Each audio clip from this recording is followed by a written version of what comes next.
get up. Time is barely on our side. I don't wanna waste what's left. The storms we chase are leading us, and love is all we'll ever trust. Yeah, no, I don't wanna waste what's left. And on we'll go, through the wastelands, through the highways, till my shadow turns to sun rays. And on we'll go, through the wastelands, through the highways, and on we'll go.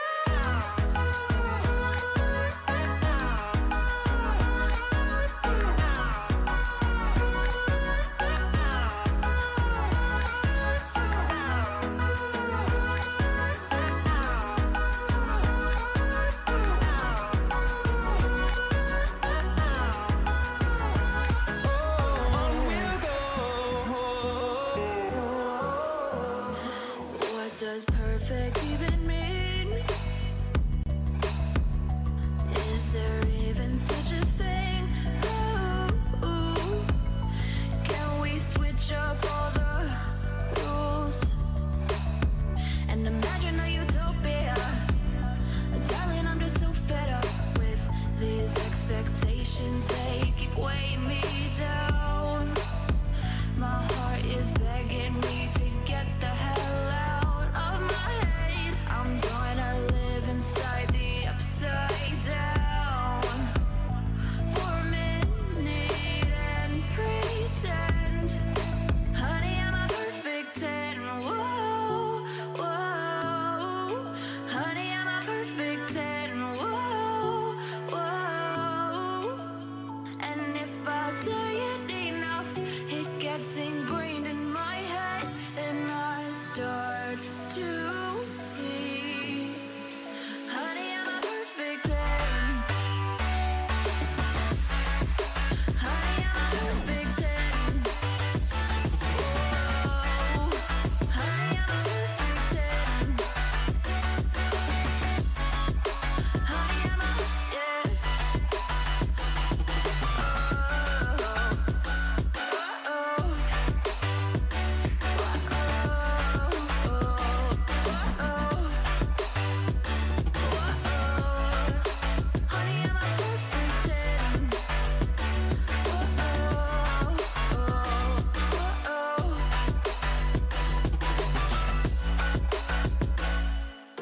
I'm on my own, broken alone. I feel the rain crashing down all around this empty town. I'm searching for the lost and found, but you don't care, you're unaware. Keep moving like the scars aren't even there. It's in the air like a blazing flare. Don't stare 'cause the flames will burn us. I thought you were the one for me. That's why I gave you everything. Held you close by the stormy seas. Oh, you meant the world to me. I used to kiss your head when you cried for me. Hold your hand while the pain was over. Keep you warm by the roaring sea. You meant the world to me.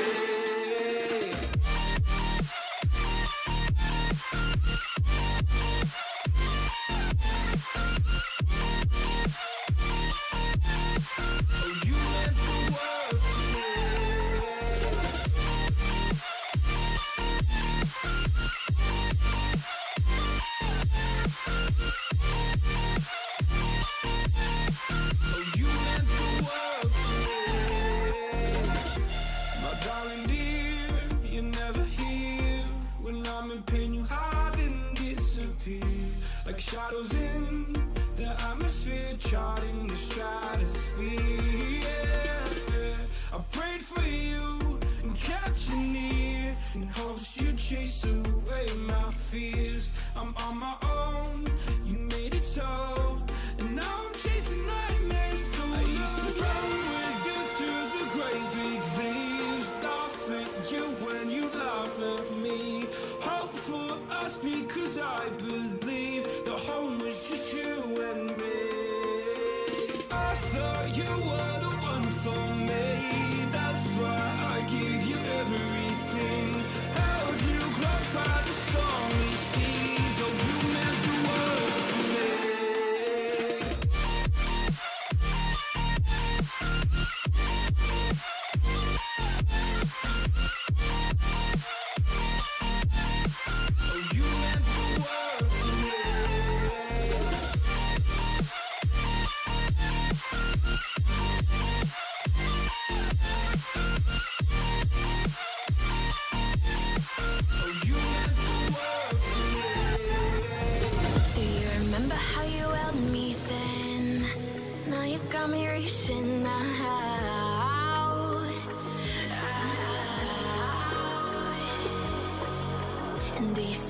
got me falling in more times than I can get out.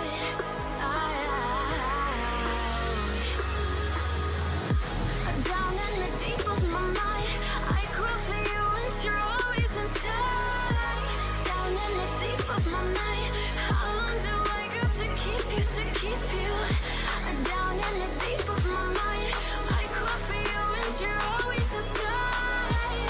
Down in the deep of my mind, trying so hard not to keep you, to keep you.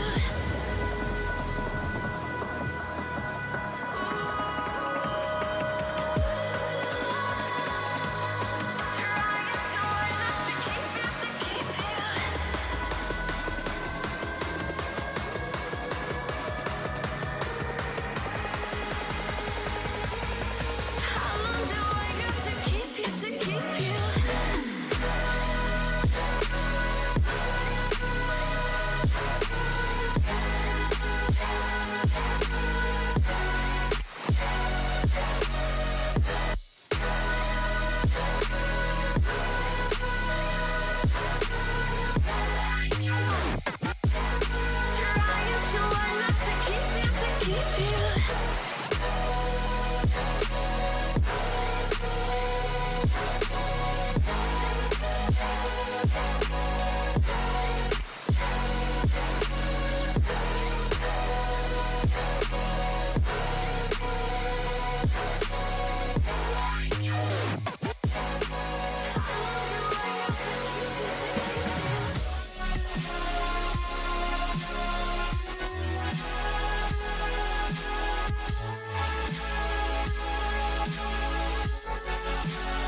someone new, baby, but you know I never will. No, so I choke you down just like a pill.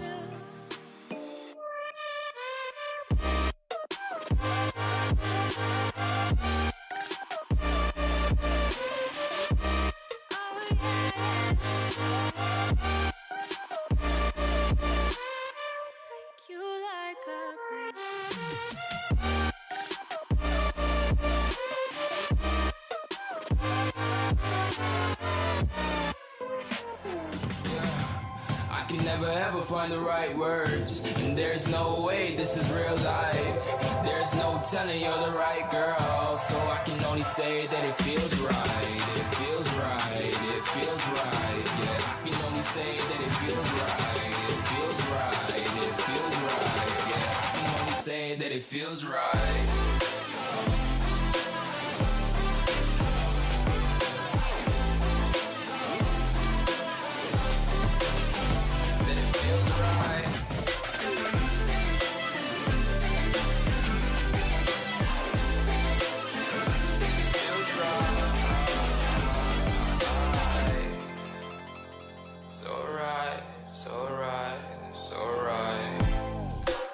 Going with the gut, never had a doubt, felt like this is just a must. Put me in perspective, I'm the deepest in the cut. Everybody tuning in, but this is just for us now. We know I ain't ballin' yet, hoes wanna holler, oh no, I don't call them back. Girl, let me see you hold it down, we gon' have a blast. Cause I just wanna know what you gonna do with all of that. Ain't gotta say a word, I know what's up, you can have it all. Watch me rip it off, I'll admit it, you got me feeling hella love. Even when it's going down, know that we gon' live it up. Young shot caller, always been a baller. Know that you the one, I can feel it in my heart. Yeah, I won't stop charging, we going come harder. I can see you and I, way beyond the stars, girl.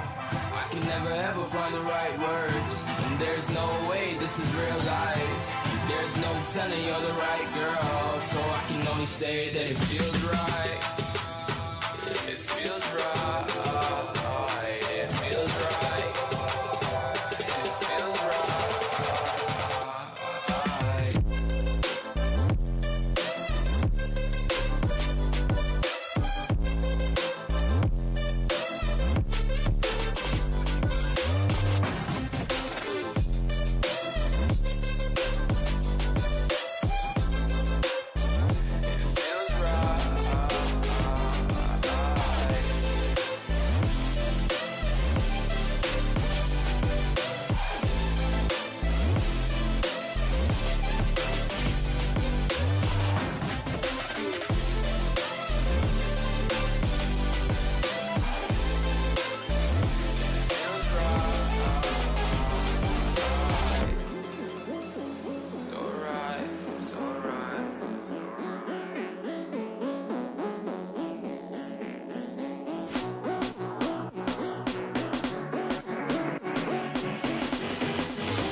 We gon' burn it down.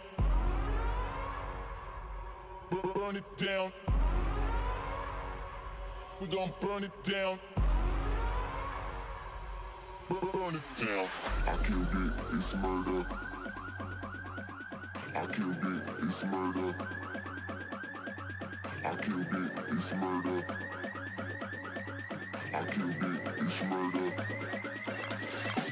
I killed it, it's murder, go crazy, berserker. I killed it, it's murder, go crazy, berserker. I killed it, it's murder, go crazy, berserker. I killed it, it's murder, go crazy, berserker.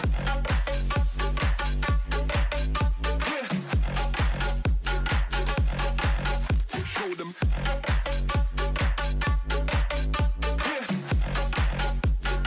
Change your station with a new shit.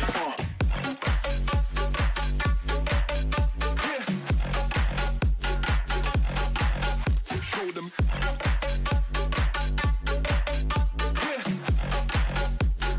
Change your station with a new shit. Change your station. Change your station. Change your station with a new shit. With a new shit. Change your station. Change your station. Change your station with a new shit. With a new shit.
Turn toward me, look so weak. I've never seen you with such tired eyes. And everything we said we'd be, we just traded for a suit coat and a tie.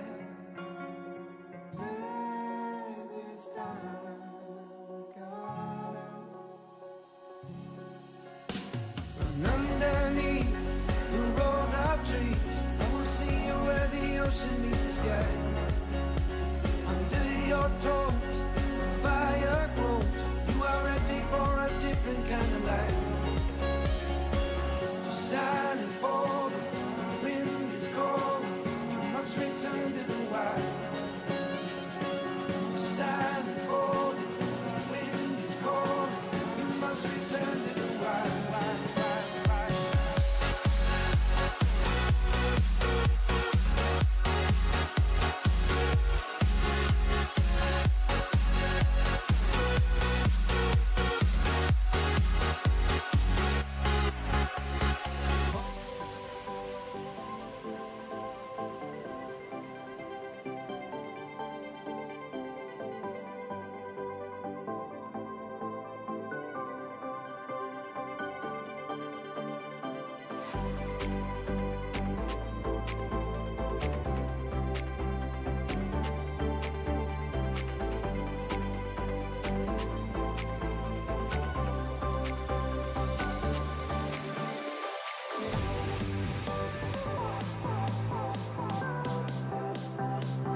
your smile. Now the sunshine brings the light. Fill me out with a flame. I will let you in this game. Take me out when I'm down. 'Cause with you I'm safe and sound. I'm safe and sound. I'm safe and sound. I'm safe and sound. I'm safe and sound. I'm safe and sound. I'm safe and sound. I'm safe and sound. I'm safe and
Walking alone, the streets are empty. The only thing I can see is my own silhouette. I'm getting stronger, step by step. The clock is ticking, but there's no time for regrets. I've been flying from town to town, from London to Taiwan. I've been all around the globe, trying to protect your soul. We are heroes tonight. We will fly above the sky. We are heroes tonight. Yeah. We are heroes tonight. We will fly above the sky. We are heroes tonight.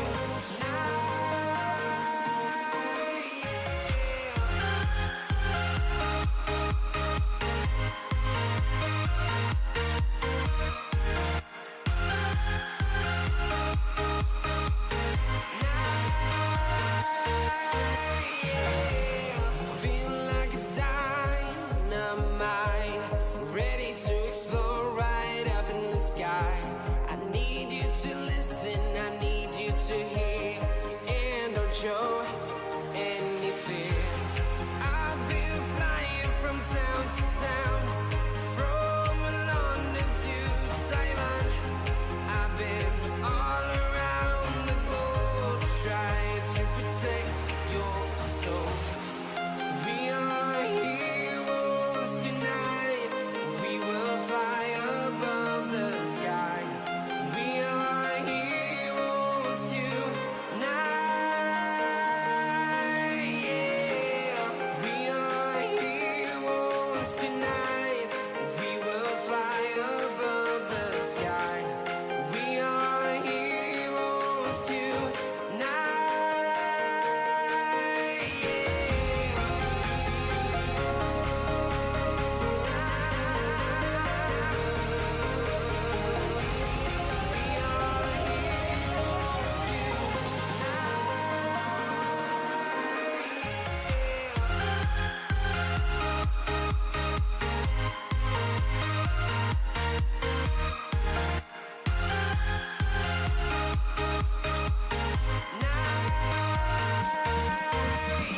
Town to town, from London to Taiwan. I've been all around the globe trying to protect your soul.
When you want to get off the darkest ground,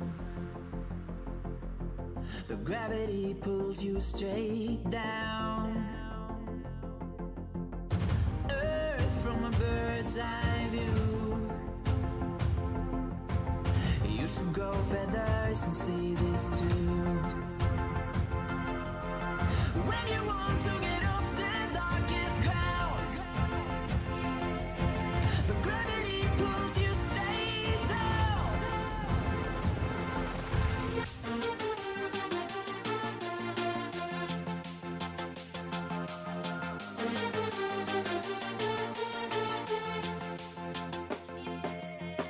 When you want to get off the darkest ground,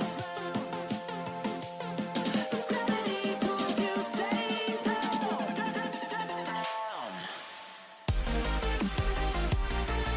Clear sky.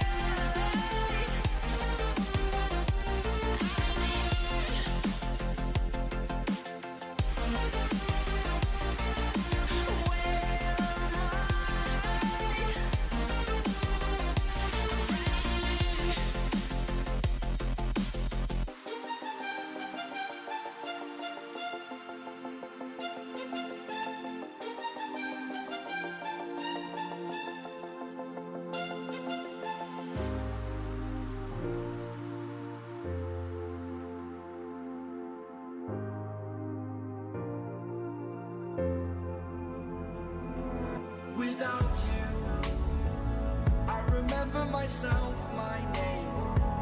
Forgot about all you tried to change. Familiar was the sound of your voice as I continue to walk on by. It has been a year and now I'm living on the line. It has been a year and now I'm thinking what's mine, that I'm better off right here without you.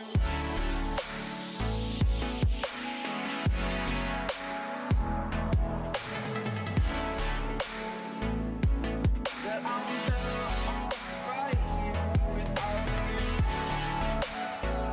That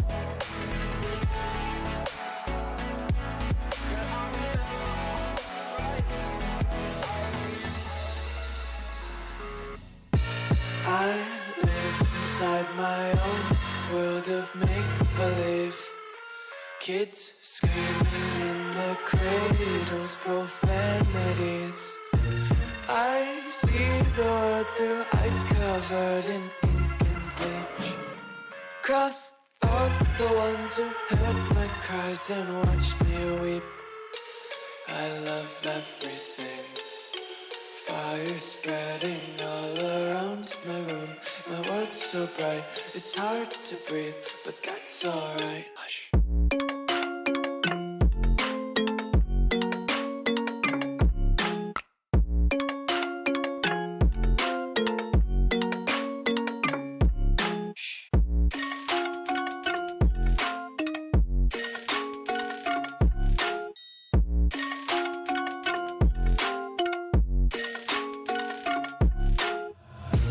Take my eyes open to force reality. Why can't you just let me eat my weight in glee? I live inside my own world of make-believe. Kids screaming in their cradles, profanities. Some days I feel skinnier than all the other days. Sometimes I can't tell if my body belongs to me. I love everything. Fire spreading all around my room. My world's so bright, it's hard to breathe, but that's alright. Hush.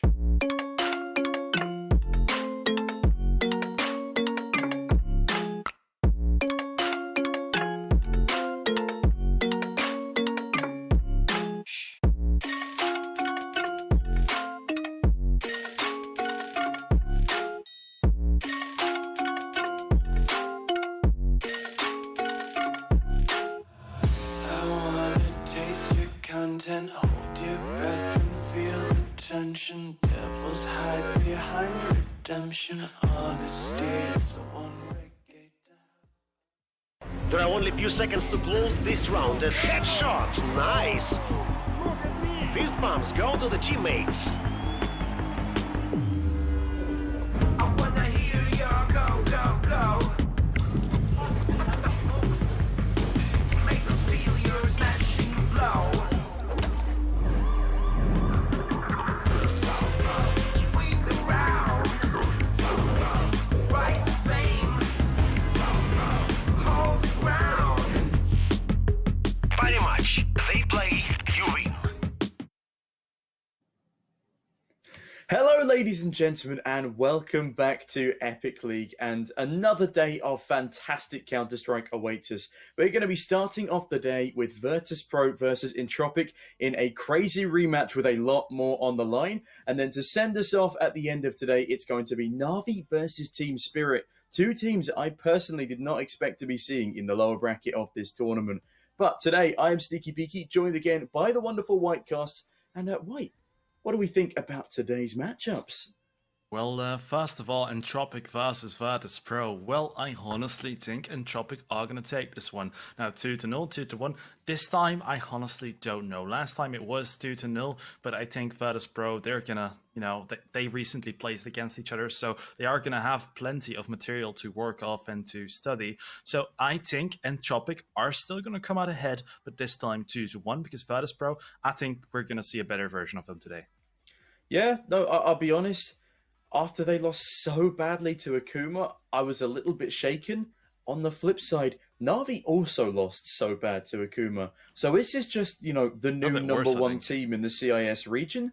Or is this just, a crazy fluke? Is this teams being underprepared or underestimating the team of Akuma? Because I certainly think that Navi underestimated them going into that first matchup where they lost 16-2. That is a harrowing loss. Simple put up the worst performance of his career in Navi. So that's his worst performance since 2016 on HLTV, which is, quite the statistic. But going up against Entropiq, Virtuspro already have experience against this team, as you mentioned. And, both of the games last time were so damn close. VP, I think they brought it to a 16-13 scoreline on Mirage last time after an incredible comeback story. And on the flip side, they managed to choke a Vertigo lead by quite a lot. But the insta-ban of Nuke for VP will be coming in to start things off here. And, that's pretty standard. Over to Entropiq, we're probably going to see ban of Inferno. Yeah, there we go. Now, Virtuspro, I do believe Dust2 is going to be the pick. Yes, hell yeah. I mean, today we got it down here, Tom. Finally. Overpass for Entropiq, fingers crossed, please. I'm looking forward to this one. I'm very excited for this matchup. Yeah, me too. This is going to be a great one. And the matchup wouldn't do justice if we wouldn't go all the way to 3 maps. Now, Vertigo is going to be banned by Virtuspro. I remember watching them play this one against each other. And Entropiq, of course, won. But Mirage is going to be the decider. Now, was it against K23 that Virtuspro had some trouble closing this one out, but did in the end win it?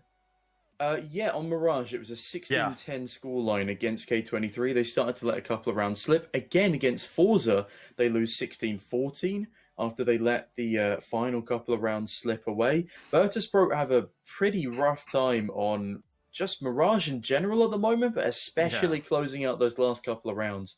Because obviously they lost 16-4 to Forza in this very tournament. And then the fact they lose to them again 16-14 when they clearly should have won that match.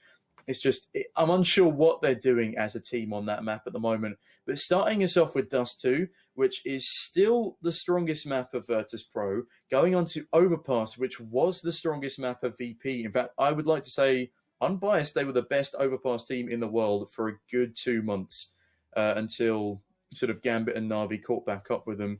Because it was the one they were so consistent on. They would always win Overpass. And it was a real challenge to pick it against them, but times have changed a lot recently, and now with only 4 maps played in the past 3 months and a 50% win rate, Entropiq on the flip side have 8 maps played, also a 50% win rate. It's going to be a very, very tightly contested affair.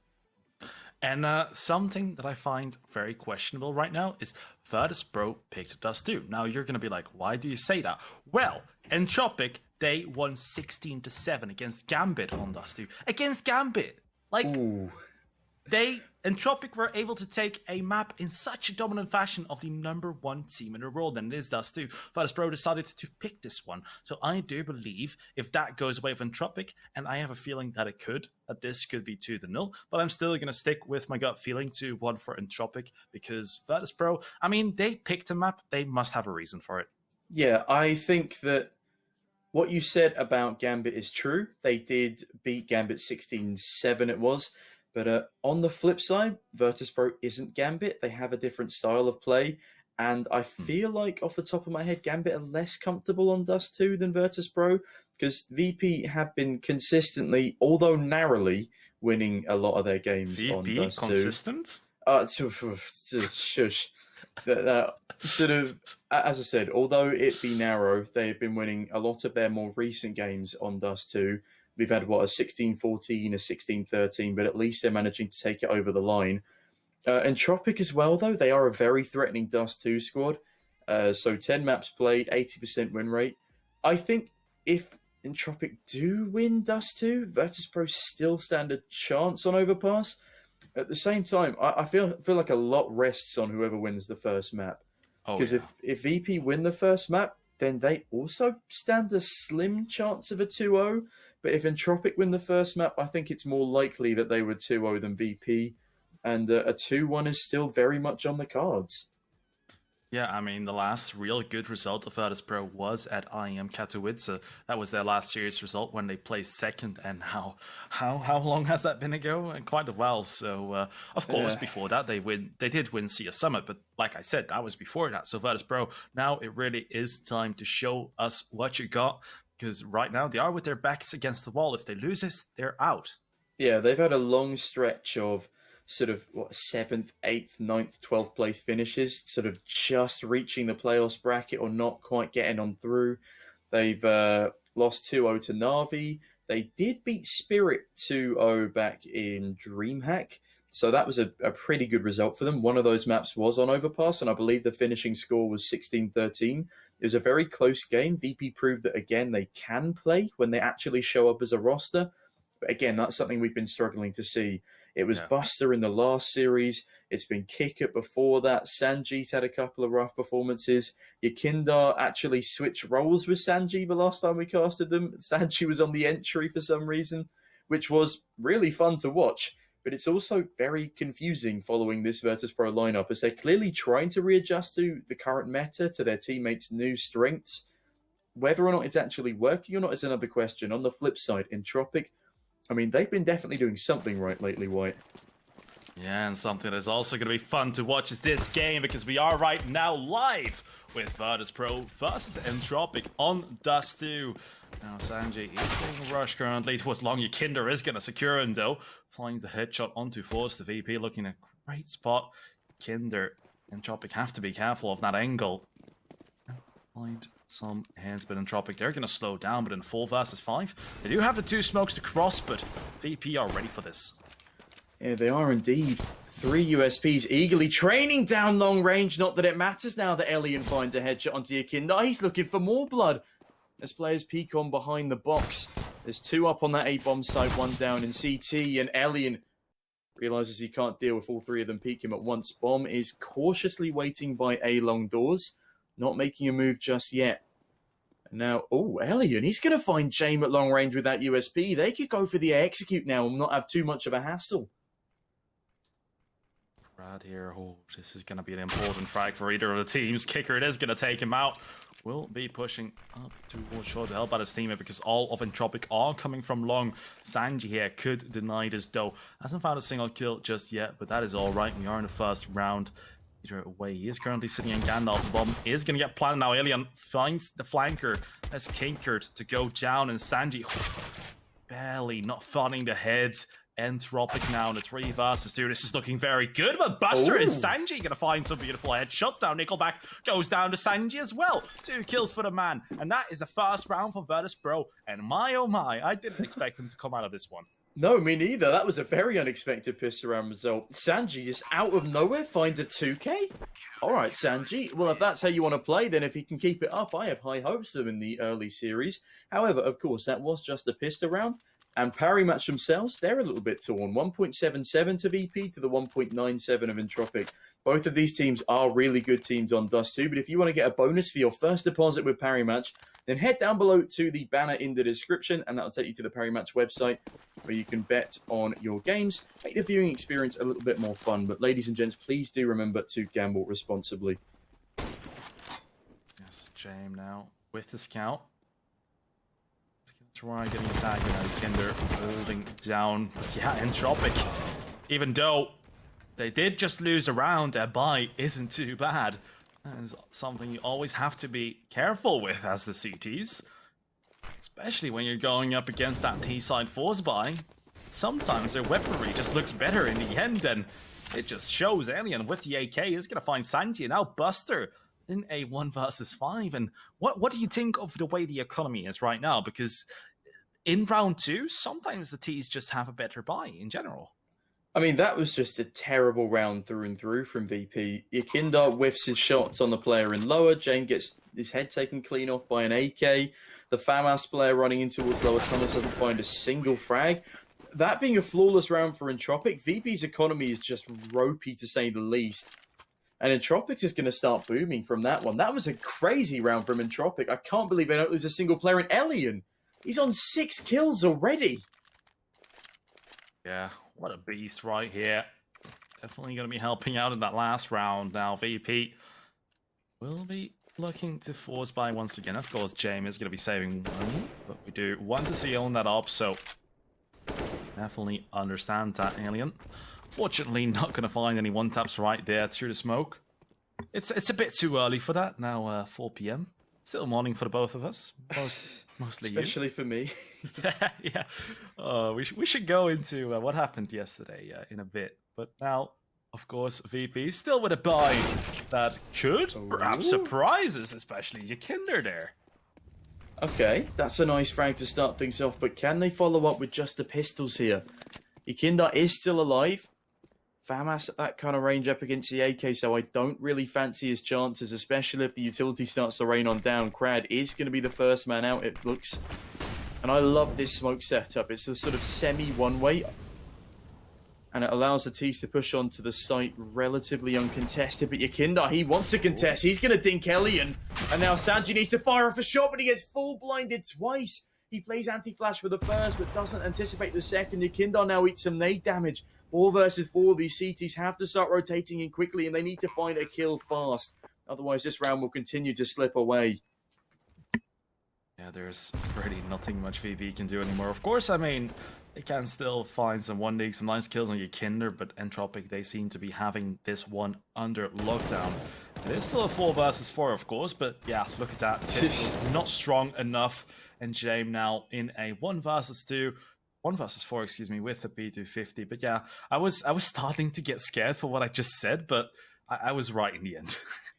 Yeah, I mean, it's if Yakindar finds that kill onto to Elian, after finally finding that headshot, I feel like this could have been a slightly different round. But the fact that Nickelback just sprays down 2, now 3 of them, yeah, it falls apart very, very quickly for VP, and this has to be an eco round from them. I don't want to see another force buy here. As Entropiq, they're going for a bonus round here, or are they just actually going to drop over the FAMAS and Galil and go for the full AK buy? No, okay. Crad on the Mac 10, they pick the Galil back up, and Lackey, whose money is low, I'm assuming will be picking up the FAMAS. And so yeah, they are just going to abuse this bonus round for all they can. They know VP's money is in the drain. They're anticipating that they won't force into this one, and they've read it perfectly right. Crad can just go in and enter with the Mac 10. Forrester dies already towards the the lower tunnels. And VP on just 5 USPs, this is an impossible task for them. Oh yeah, impossible it is indeed. Crad just going to run through his teammates' molly. That is going to give the Pistols a better time. Oh no, what? He just literally offered himself up and gave a free weapon to Hinder. Alright, that was a bit questionable, but nothing that can't be fixed. I'm glad for Entropiq that this happened against the USPs, because otherwise this would have been terrible. Now James gonna get tanked down to 15 HP based on that nade, and that is going to be quite terrible for him with Entropiq. Bit of a scare. I mean, is it really a scare if you're just gonna make it happen yourself? I mean, it was all himself there. 80 HP or something you took from the molly. Yeah, the entire like Mac 10 purpose is obviously to create space and like try and go for an entry. The fact that he does walk through his Molotov and then realizes, I'm actually in a crossfire here, tries to go back through his own Molotov and takes even more tick damage. I think it was Sanji, no, not Sanji, Kickut to find the kill onto him there with the USB. It's a bit of a mess up, but it's nothing particularly serious because all they do is lose a Mac 10 and your Kindar dies with it immediately anyway. This is now a very significant round that VP have to win, and James, he's going to get full blinded, misses the shot, going 0-4, which is a rarity for James. Now that he is on the big green, will he be able to fix his stat line? And will VP actually be able to win a round off the back of this? Their utility is looking rather lackluster. Crad now going for a short execute, clear of some space for his team. Alien holds a pixel gap, quite literally a single pixel between the double doors. Doesn't quite catch the frag as a cross comes in, and now Jane needs to be especially careful. All the timing just works out in the favour of Entropiq there. Jame here. Oh, this is so scary for Jame. I mean, scary for both teams, really. Rad is gonna get killed by a Kinder. Now VP are gonna find the entry frag. And Entropiq will be pushing up onto the side first. Or finds one, but Jame comes in with the trade instantly. Entropiq are going to be in a bit of trouble now. Lackey only with one smoke. Nickelback for the molly. That may not be enough. There still is only one VP player very close to the A side, but Buster nearly takes out Lackey. Tags him down to 4 HP. Now VP, I mean, 33 seconds left on the clock. Entropiq, now it's time to make your move or save. Yeah, I think Lackey, if he finds his frag onto Buster, they are still going to go for it. In fact, the bomb is still gearing up towards this A site. You can tell Entropiq are brimming with confidence. They want this round desperately. They're going to continue down, and despite there being only 15 seconds on the clock, they're still pushing A here, and Sanji could do everything to deny. Jame as well, he's got the angle on this. The AWP is going to be peeking into him, but down he goes. Sanji finds the bomb carrier, and Lackey, he falls to Buster as well. Admittedly, Buster could have killed him after time there. It's not going to matter too much. Their economy is brimming. That's a convincing second round on the board for VP. Entropiq, they still had the weaker weaponry in that one, though. This is going to be the true test for Virtuspro. Likewise for Entropiq. Oh, yeah, indeed. This round, very important in the beginning stage of the game. Especially for VP to decide how their economy is going to go, because if they lose this one, they are not going to be having a lot of money. Now Buster will be throwing a molly, but that may be too little too late, because Entropiq pushed up right in front of that, won't be taking a single amount of damage. Fidget now, Alien holding the car. That car has seen some better days before. Is he going to get spammed down to make sure no one is hiding behind that window? Sanji sitting on the site, but now Jame, where are you? Currently holding towards shore, is not going to be able to find a kill here. With a minute and 16 seconds left, anything can still happen. But Crad, what are you doing? Oh, right, he's throwing a smoke. Lovely stuff. And as that smoke rains on down, your Kindart will spot it. However, the A execute is all coming in from long now, and it's looking quite hard and fast. Will they anticipate there being 4 CTs towards this bomb site? Jame is eating damage here. I don't even know where that damage is coming from. Either way, Buster chucks a grenade in. That could be a huge frag, but no. Instead, it's Buster with a headshot onto Lackey to start things off. 5 versus 4. VP are clinging onto an advantage, but now Forrester with a 3K. That is absolutely huge around the bomb site. Now it's time for Jame time. And yeah, in a 1 versus 4, it's going to be quite the task to save onto this AWP.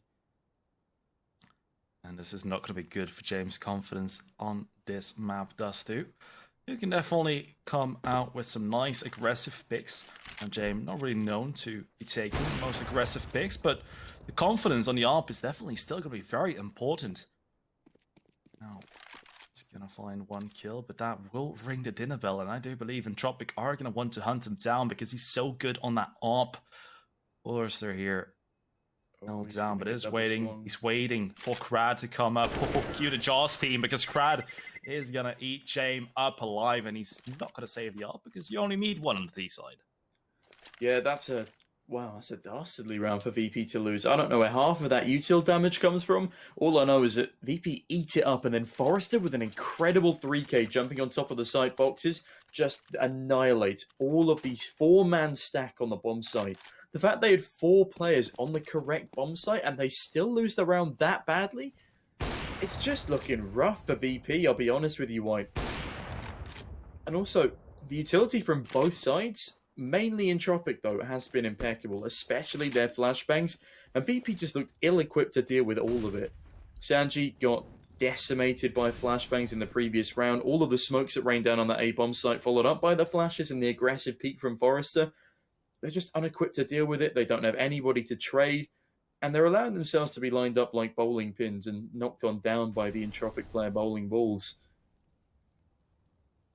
You do always have to take into account that this is, of course, map pick of VP, so they won't be able to start on the side that they have picked.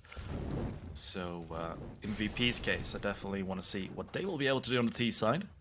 Definitely going to be able to do a lot more, I would expect. It is always important to get that good CD side out of the way. Entropiq are definitely making great use of their side pick. Now, Kicker down to 48 HP. Smoke is going to come in. Oh, Alien, that would have been a nice flick shot. Fortunately, it doesn't come in, but VP now. They are being hunted down, but Kick It with a nice headshot onto Forrester. 4 versus 4. This could still go either way. Entropiq are going to be in a bit of panic, and Buster is holding it down, but the trigger discipline is going to hurt him in the end. Now, the offer is going to go down by Kick It. We are still in 3 versus 3, but Lackey is going to hold down that op, and he's going to make sure that James won't be able to save that one into the next or try to clutch with it. In this 3 versus 3, it's very, very convincing for Entropiq. And again, Kick It, great job finding 2 1-digs. Can he find another? Can they actually turn this into a bit of a round? Sanji will make his way up towards short, grabs himself an AK-47. So at least this round hasn't been a complete bust for VP. Crowd does spot a man though. And Sanji is going to struggle to hold on to that AK. James sees one crossing through middle. Can he find the devious headshot here? Lackey actually goes for the AWP save. And has he not seen James yet? Okay, he certainly has now. But James is going to rip his head to shreds. Yeah. However, Sanji dies, so does Kick It. That's no AWPs or AK saved over for VP. And what could have been a very expensive and profitable round for Virtuspro sort of falls to pieces after the fact they can't pick up those dropped weapons. Also, sorry for interrupting you there, White. I thought that was going to be the play of the century with the Deagle in lower tunnels, as the trigger discipline was fantastic, but then immediately they get spun on. No worries, brother. Now, round number 8, Entropiq. 5-2, and VP, they're not out of the woods just yet. They have to start winning 2 rounds in a row, because otherwise they are just going to keep on going with a goodbye. Then they have to buy a few pistols to save. It's just going to get really bad really quickly if they do not find any buy rounds now. Kinder here. He's going to get some audio cues. Crad there, right behind that door. Oh, you Kinder. This is scary for Crad. Oh, you Kinder. That is so damn unfortunate. That must have been a kill, but in the end, you can't quite spot the player. Can only hear the audio. But if you're in that situation and if you don't exactly know where a player is, you're not going to want to start spraying, because those traces are going to give away your position, and then you're toast. But Entropiq, they're definitely not going to be toast right here in middle. They're getting ready to go towards B side, perhaps, because there is, of course, Forrester. And it is, of course, starting to look like a B split. But Yakinder, he's falling back. Perhaps find a kill right there, but he's going to push through. He's going to, looking like he will. He's going to find one, but Nickelback goes down very low, but a trade comes in straight ahead now. There is still one player, or well, 2 players on the B side. That's Kicker and Buster. Forrester goes down, and Buster kill to Lackey. Entropiq, they're unable to find his B-take, but Alien with a nice no-scope. Apologies for the interruption again. That was quite the no-scope there, White. He drags it down on the flick, and well, despite an incredible crossfire from Virtuspro, I'm very surprised that Alien is able to slip in with a shot like that. Either way, because of their stellar crossfire on that B bomb site and Yakindar's hero play through the smoke, he manages to kill one and tag one down so low that all the rest of the B bomb site players have to do is to stand firm on their ground and Kick It doubles up nicely. And that is a convincing 3rd round on the board for VP. Will they be able to actually continue this trend though, as Sanji gets aggressive towards A-Long, finds one, gets traded on out. And now a 4 versus 4 as we hit 1:40 on the clock. Still plenty of time for both teams to make something happen. VP are definitely going to come out with most HP right here. Kinder now going down long.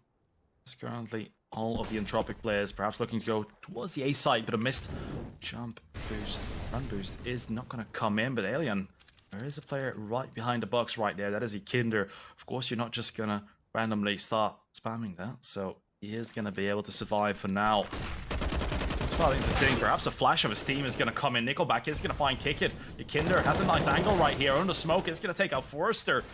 Currently still in a 3 versus 3, so everything can still happen, but the bomb has to go down. There is still plenty of time, but there isn't any more utility on the side of Entropiq. Kinder finds another, going to find his third. Grad with a trade, but now in a 1 versus 2. Will this be possible, Sneaky? Well, he's going to get the bomb plant and 26 HP up against 2 AWPs. Yeah, I was going to say 2 ops on a retake. This is not the weaponry that you'd want to be doing this with, especially up against a man who is literally just clinging on to a breath of life.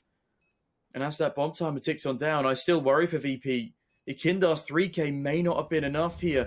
Brad, he plays it so safe, forced out by the Molotov, but that's actually going to favour him rather than hinder him. The bomb timer, it's going to keep ticking down. Buster, he might not even check this angle. He will, and VP will just about have enough time to defuse. Both players have kits, but they make it far closer than it needs to be, especially after such a stellar 3k by Yekindar. Yeah, that was indeed way too close for comfort right there. Entropiq may have been 1 kill away from, or well, 2 kills of course, but if he found that kill on the guy coming out of CD spawn, that could have been it. But VP, they hold on. Entropiq now looking to come in with another buy. Not going to be the best ones. We have seen what these scouts can do, especially on Dust 2. It's been an absolutely scout-dominated map in our cast so far. Now Buster on the up. He's going to be peeking towards middle, but the timing not really going to work out. I do believe he spotted someone, but is going to miss the AWP shot. Entropiq looking to go towards his A side. And that is where James is going to be holding on for the life. Yeah, it's going to be a very dicey one for James here as they come on out. Utility galore. He does see one though. Crad goes down. That's definitely a very admirable kill to find first things first. Lackey as well, down to 43. They're struggling to get the bomb plant down here. Mollies keep them off of the site for the time being. Yekindar takes a bit of chip damage, so down to 52. And this is definitely no 1 round for either team just yet, as Lackey finds Sanji. James to trade. Lackey's not having a very good game so far. That was definitely an important kill for him. But Forrester even more so, as he fells Yekindar on the retake in this 3 versus 3. Things look frighteningly good for Entropiq. Despite the greater weaponry and utility, VP only just find another. Forrester trades it on back, 2 versus 2. Kicker finds another alien. That's an incredible headshot. Now in the 1 versus 1, Kicker has a lot to do. He's jumping around the bomb site, and just in the nick of time, he's going to deal with Alien, who is having one of his career performances right now. Yeah, and it's just crazy to see that VP are ending up winning 2 rounds in a row right now, especially after all the things Entropiq have been doing. The scoreline could be looking very differently, especially with how close the rounds have been. Now, Entropiq. Yeah? Yeah, I was going to say, just they've been very, very close, but I feel like a lot of it has been down to individual performances, especially on the Entropiq side. Yekindar's 3k obviously was a godsend for Virtuspro, but otherwise their retakes have been done, you know, with a lot of team play considered. However, that's a bit of a misplay from Yekindar, and Sanji comes in to mop things up. Now, 3 versus 3 as Sanji actually finds the 2k, and it's James on the bomb site to defend. But yeah, what I was trying to say is, a lot of this has been the Alien show with a sprinkling of Forrester. Lackey's still only on about 2 kills, and James is not going to be happy he gets tagged down there.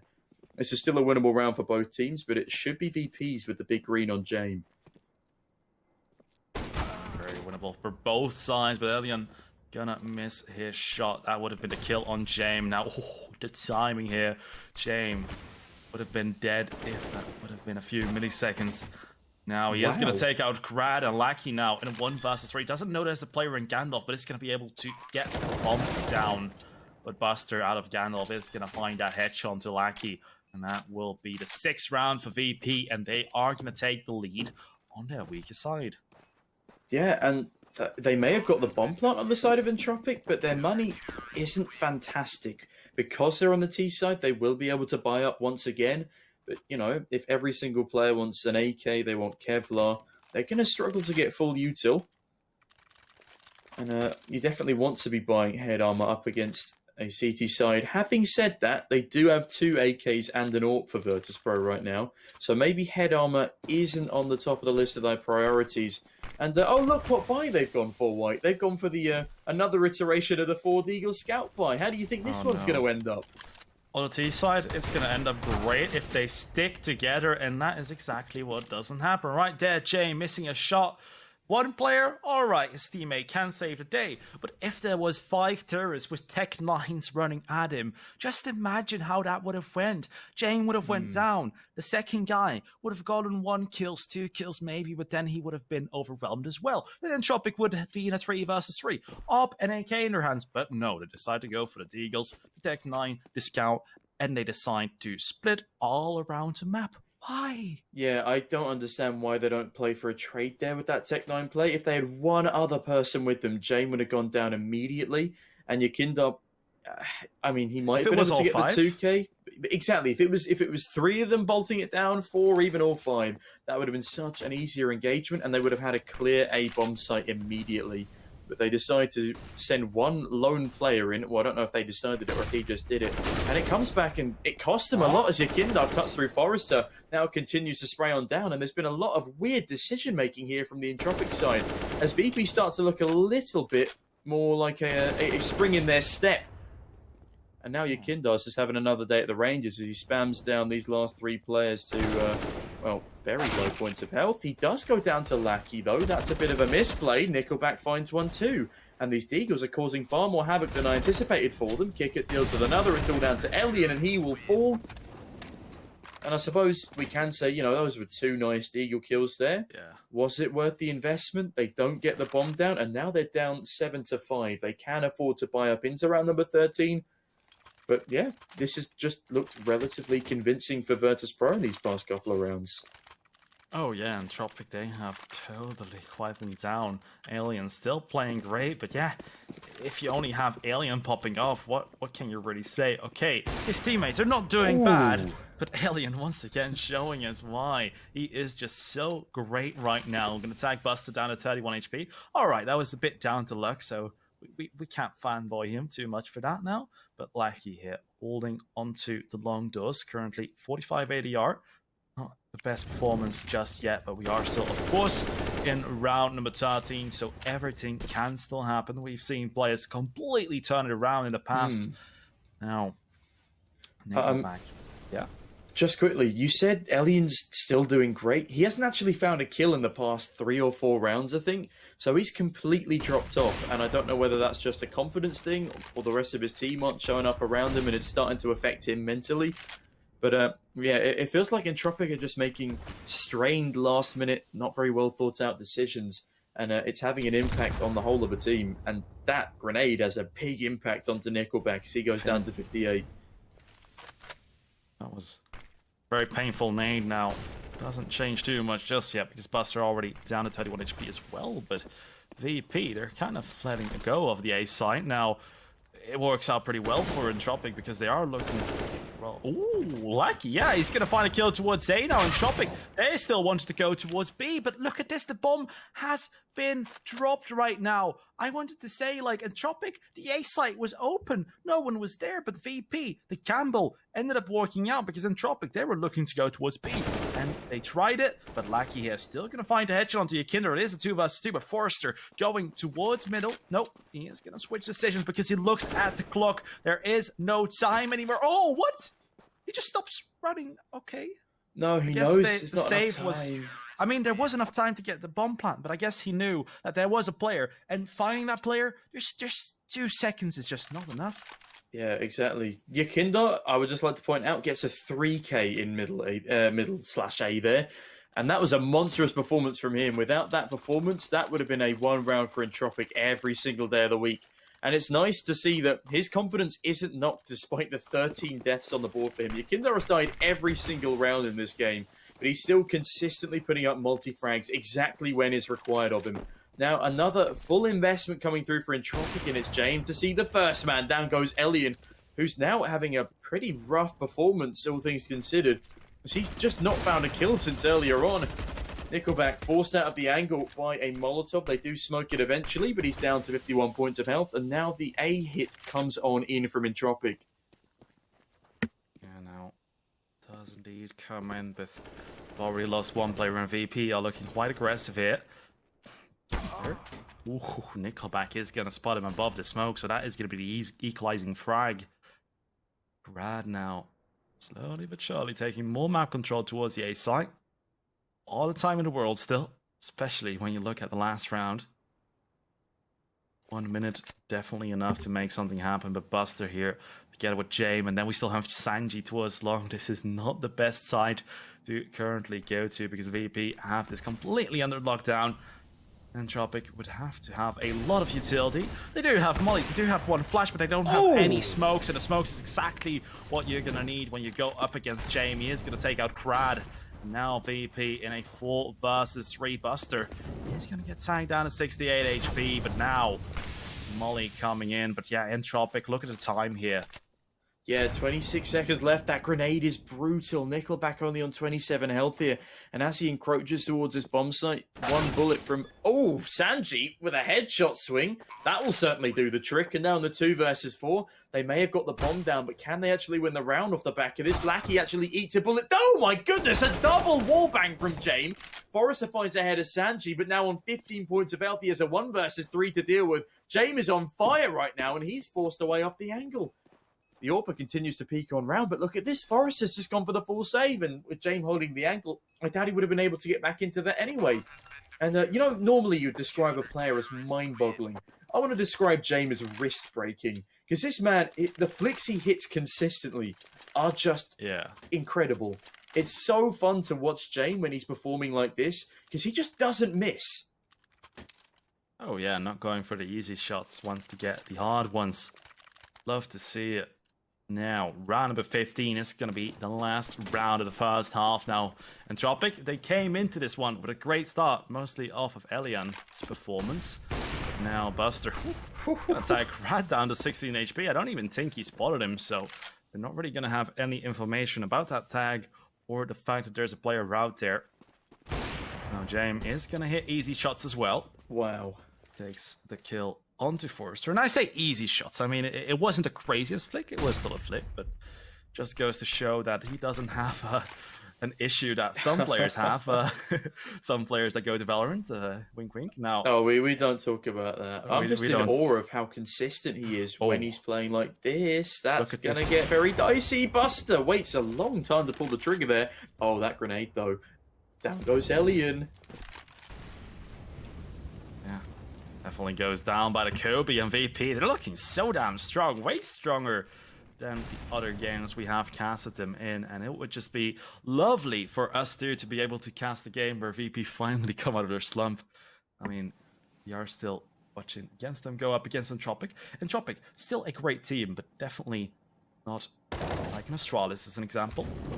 I mean, in fairness, we saw them beat Forza convincingly. But they threw... Well, I'm going to say they threw that second map away. It really should have been theirs after they fought so hard for it. And now in a 3 versus 4, they could be finding double digits on the first half of Dust 2. Wouldn't want to rule them out of this one. It really has been Entropiq struggling after the initial couple of rounds. Brad finds Buster. Nickelback swings on in and down goes Yakindar. And what was a 3 versus 4 now very quickly turns into a 2 versus 3. And Lackey, oh, he's going to find the opening pick. And he gets kicked as well. Lackey, what a time to show up to the server.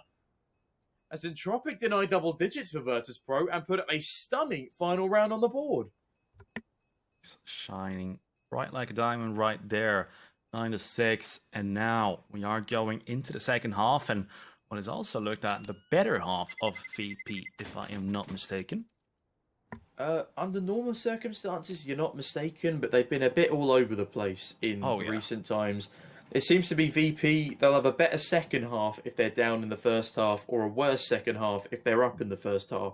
So my hope here is they win the pistol round, because that usually propels them into something good. If they don't win the pistol round, I still have a lot of faith in Entropiq. But for the time being, the parry match odds heavily favour Virtuspro. 1.20 to the 4.20 of Entropiq. And if you fancy Entropiq still taking this map, what did I say? You have to say 420.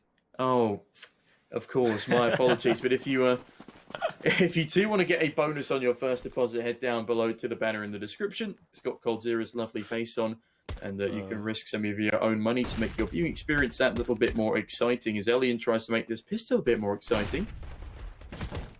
As his teammates flash him in, Kindar goes down to 42, but no kills just yet. Crowd hunting for heads, but he's not going to find anything just yet. Kicker dancing around below a tunnel instead looks to entry. This round is just going to be so extremely important for both these teams to get the momentum going. Grad finds the headshot on the kicker. Yakinder now with a trade. 4 versus 4 will be able to get that USP. That is going to give him very great range with that weapon. Now Forrester, Yakinder down to 6 HP. It is getting quite dangerous, but he's still in it. With a USB like that, you only need to hit 1 headshot. It would be crazy if you need 2, but that is the case with the Glock on long range, and that is why Dust 2 is a bit CT-sided in the pistol round, in my opinion. Yeah, I think that's a fair assumption, unless, of course, it is just one guy with the USP on that A-bomb site as 3 smokes and 2 flashbangs come down. Then it's quite T-sided.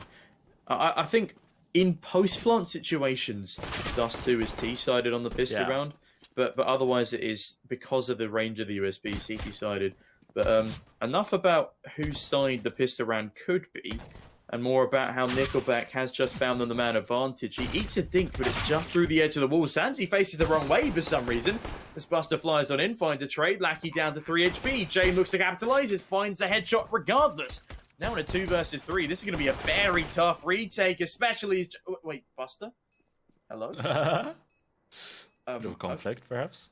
Okay, well, I mean, Sanji goes down to Buster, and now this is slightly more winnable for Forrester, but no, Buster makes up for that little discretion and decapitates good on Forrester. And now with VP on 10, things start to look a little bit worrying for Entropiq, but I do not want to rule them out of this game just yet. 4 Eagles and a Scout. 4 Eagles and a Scout. Oh, it's no. Oh, 3 that's Eagles even and 2 worse. Scouts, yeah. That's a lot worse. 2 Scouts and 3 Eagles. Oh dear, why? Take it away. Just take it away. Yeah, I'll take it away because this kind of hurts for you, the scooters, as I like to call them.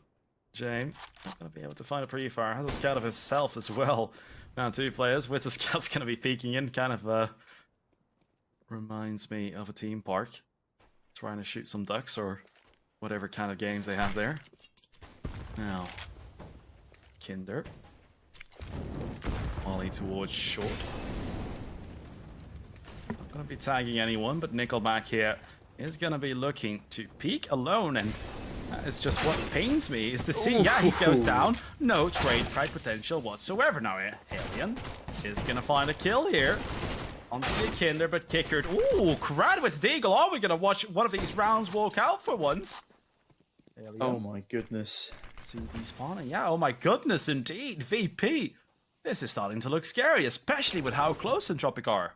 Oh no, Forrester with another 1D as Sanji creeps on behind with a UMP. Crad doesn't expect him to be on that angle. This is still a very winnable situation for Entropiq. They have given up a bomb site control, but they're playing for the long game, the long retake. And they don't have a defuse kit. That is definitely something to note. But Sanji, yeah, Sanji doesn't have a chance at that range. Jane now in the 1 versus 3. He has an AK. Can he realistically win this one out as he slowly gets surrounded? He needs to check this angle. Forrester's about to peek up. And James' head gets ripped clean off. Entropiq, that is a dirty round to be taking away. They play whack-a-mole towards short. As Alien on that scout peeks up on, finds a Kinder, and then the SMG player gets demolished by Crad. That is a very weird round, but Entropiq, they win it in style, especially off the back of Forrester. And honestly, VP, please don't force buy. I mean, it is perhaps a risk worth taking because you may actually do lots of damage to the CD side economy. But in this case, I would just stick with the save and go for the full buy in the next one. They are going to be doing that, so lots of respect to them for making that decision because in a current Counter-Strike meta, we don't see saves like this that often. Yeah, we definitely need to be seeing more saves like this, because, oh, dearie me, Elian, he's found his form again, and one of my win conditions here for Entropiq is Elian delivers the same performance he did at the start of the first half, and so far, that's going very, very well. already demolishing Yakinda. Kicker in this round, he's found so many crucial entries and trades that he's just, one to watch on this Entropiq side, both in general and in this best-of-3 matchup. Yakinda does invest into a Desert Eagle. I'm assuming in the next round he will be just buying up an SMG. He likes to enter with those weapons, get his teammates to either trade on out or just find enough damage for him to see them off with that jumping MAC-10 or MP5 buy or whatever he's feeling on the day. Lackey actually has a MAC-10, I believe that was dropped by Yakinda earlier. Alien sees them crossing top mid to short, which means the 3-person stack for the CTs now comes in towards this A bomb site. And VP don't really know what they want to do here. Indeed, Lackey here. Gonna be playing very close to that Deagle. Now Deagle is gone, so that is good for him. He's gonna take advantage of that, finds one, but James picks up the Deagle, takes out Lackey. Now Nickelback could still go down to James, but with only 31 HP, James is gonna be toast. Forrester takes him out, and 8-10 now for Entropiq. And now the question is, VP, how is your T side looking today? Because Entropiq CT side could be looking quite good.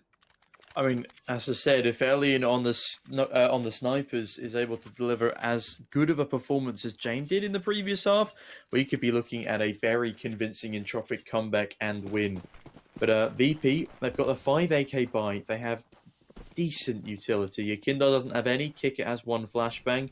And the CT's utility is definitely a lot stronger. But if they can win off the element of surprise, here as Yakinda tries to do with a very speedy entry onto B, VP still have a chance in this one with a 5 versus 4 man advantage and weaponry advantage.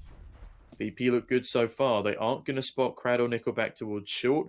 I don't think they're going to spot Yakinda either unless they just catch a glimmer of that barrel.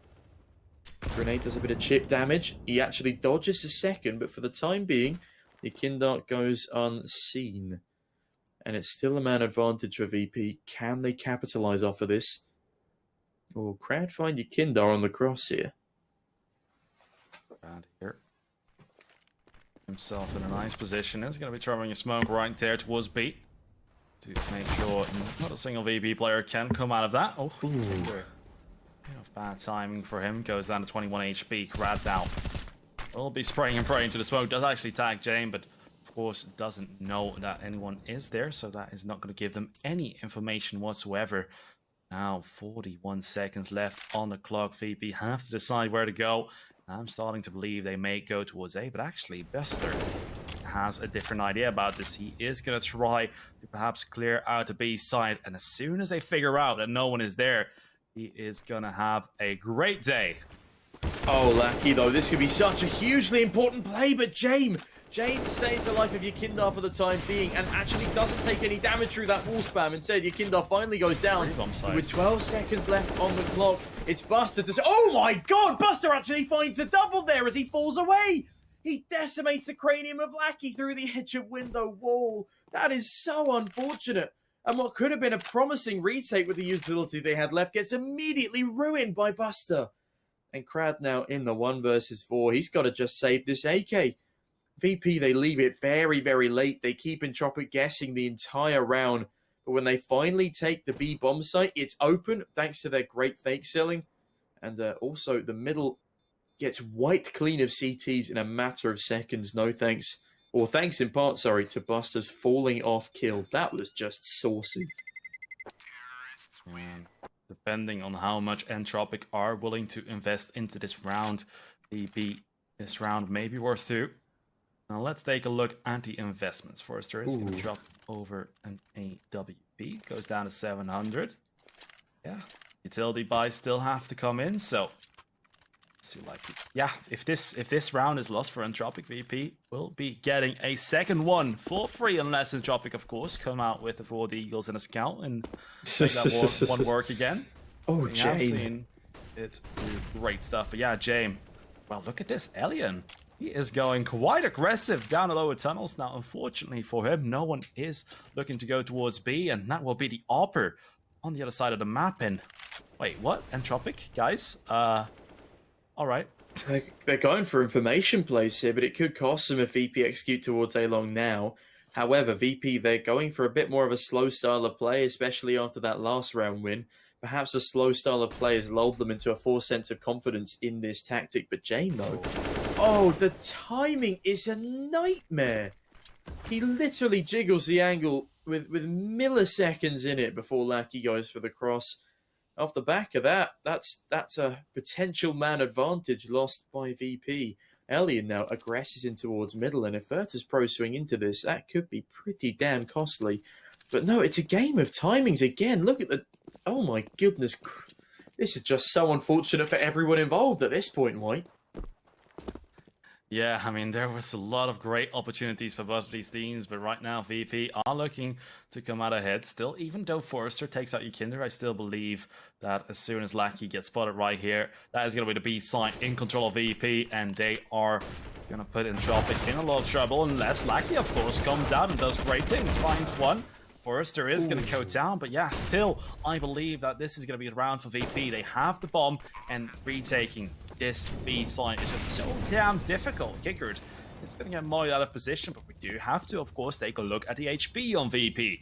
If Entropiq want to go for this retake, that definitely is going to make this a lot easier. But yeah, the boost not really going to help out there. Door is going to be blocking vision, and Entropiq now looking to come in slowly but surely. Crad, he's going to have to do great things right here. If he loses his head, this could be done and over with. And yeah, Crad goes down, and Entropiq now in a 2 versus 3. They're just going to go for the save. Kickard even tries to find a kill, but gets punished. But yeah, VP 12-8. I'm glad that Entropiq will be able to save these weapons, because otherwise their next round would look terrible. And I mean, even with these weapons, look at the money. Yeah, it's going to be SMGs or Deagles, maybe a Scout coming in for Entropiq here. I personally think a Scout would be a rocky decision. Yeah, it could even just be the full save. Go for Otherwise, it's 14-8. No, I don't think it's going to be 14-8. If they force buy though and lose, I think the loss bonus will mean they can have a rocky buy going into the next one if they lose this one though. On the flip side, Virtuspro, their economy's not, fantastic. They aren't winning these rounds particularly convincingly. Sanji, what are you doing, you madman? He plays triple anti-flash, manages to get out onto the A-long part of A uncontested.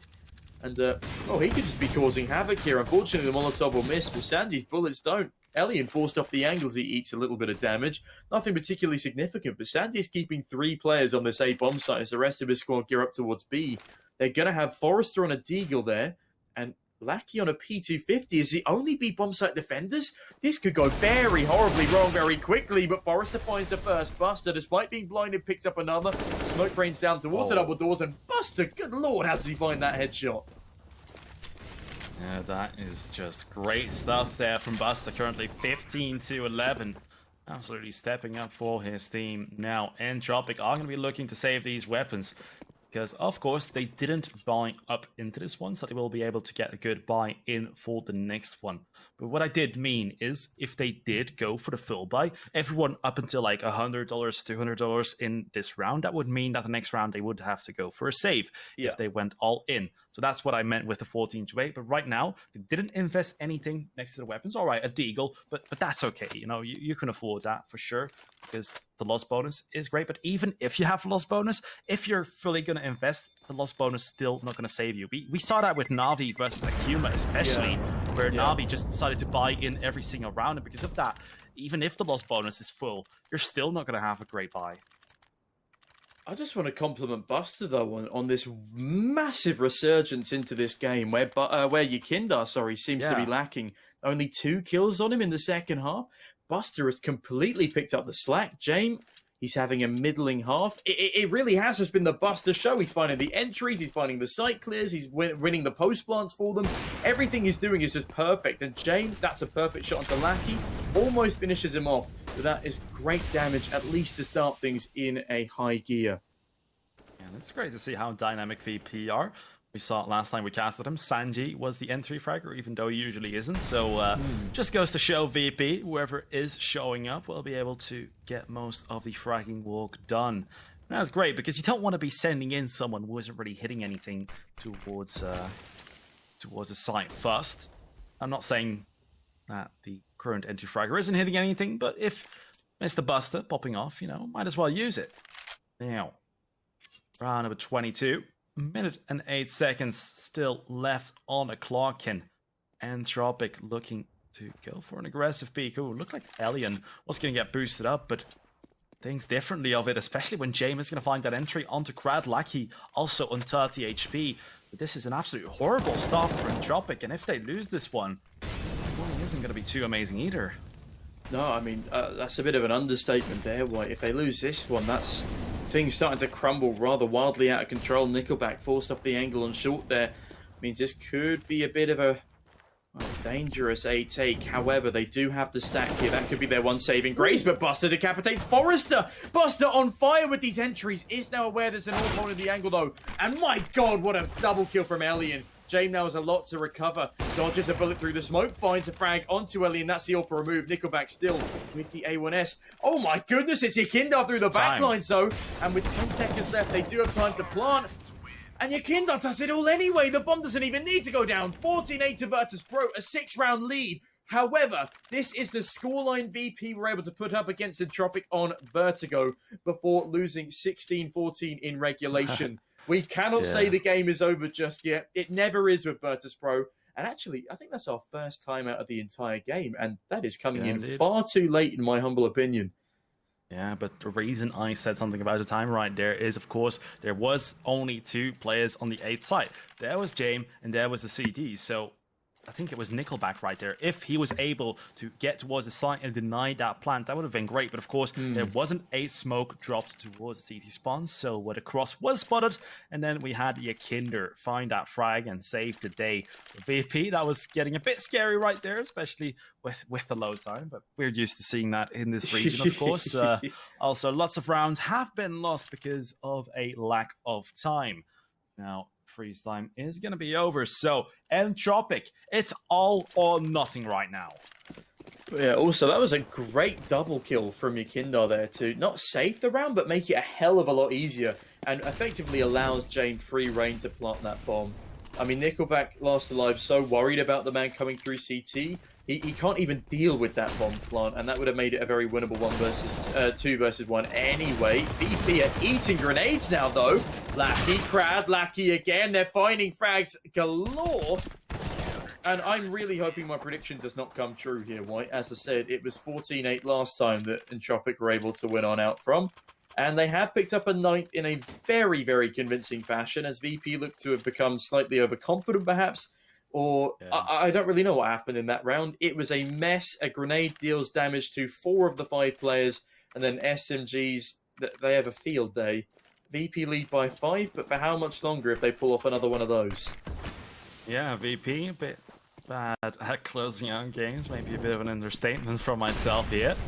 But now, of course, they just lost 1 round. Nothing too bad just yet. And Yakinder has found himself a gap, or well, an opening. He's going to be smoking a seed. He's spawn off. It is starting to look like VP want to go towards B. Now, can they find map point right here? Lackey is going to go to the smoke, goes down to Yakinder. There is still 2 players at the B site for Entropiq. They could still save this one, but Alien has to go huge. Sanji takes him out, and Forrester here in this smoke. Last man standing on this site, but this may be too little too late with Kickert finding Nickelback, but the Brad and bomb. Forrester are going to find 2 kills. The bomb has been spotted by Forrester.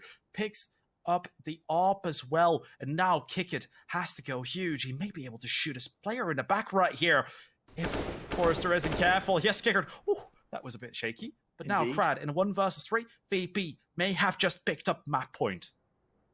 All I'm saying, if Kick had kicked the football there, that would have been a round for Entropiq, because it would have given a sound cue for the AWP to spin on round. He doesn't kick the football, though. I thought he might have. I do. Yeah, like you do, very consistently on this map.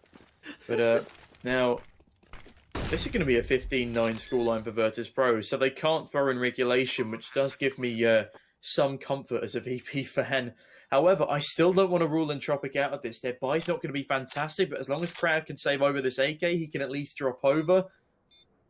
Again, this is worrying that I'm not ruling Entropiq out. It's worrying for Virtuspro, but I can't rule them out. I honestly can't bring myself to rule them out after what I've seen from VP do in the past. And if Entropiq are able to win a round so convincingly with just a grenade, a couple of flashbangs, and just SMGs across the board, what else are they able to do, even at a scoreline like this? That is a real question, of course. Now, if VP are able to close this one out, in the next round, it's going to be looking good for VP, because usually they struggle a lot more. Now, they are not out of the woods just yet. They at least have overtime secured right now. So one of those crazy comebacks that you talked about earlier, that is no longer possible. So I'm kind of happy for everyone in VP about that, because it does look like they're getting better at this.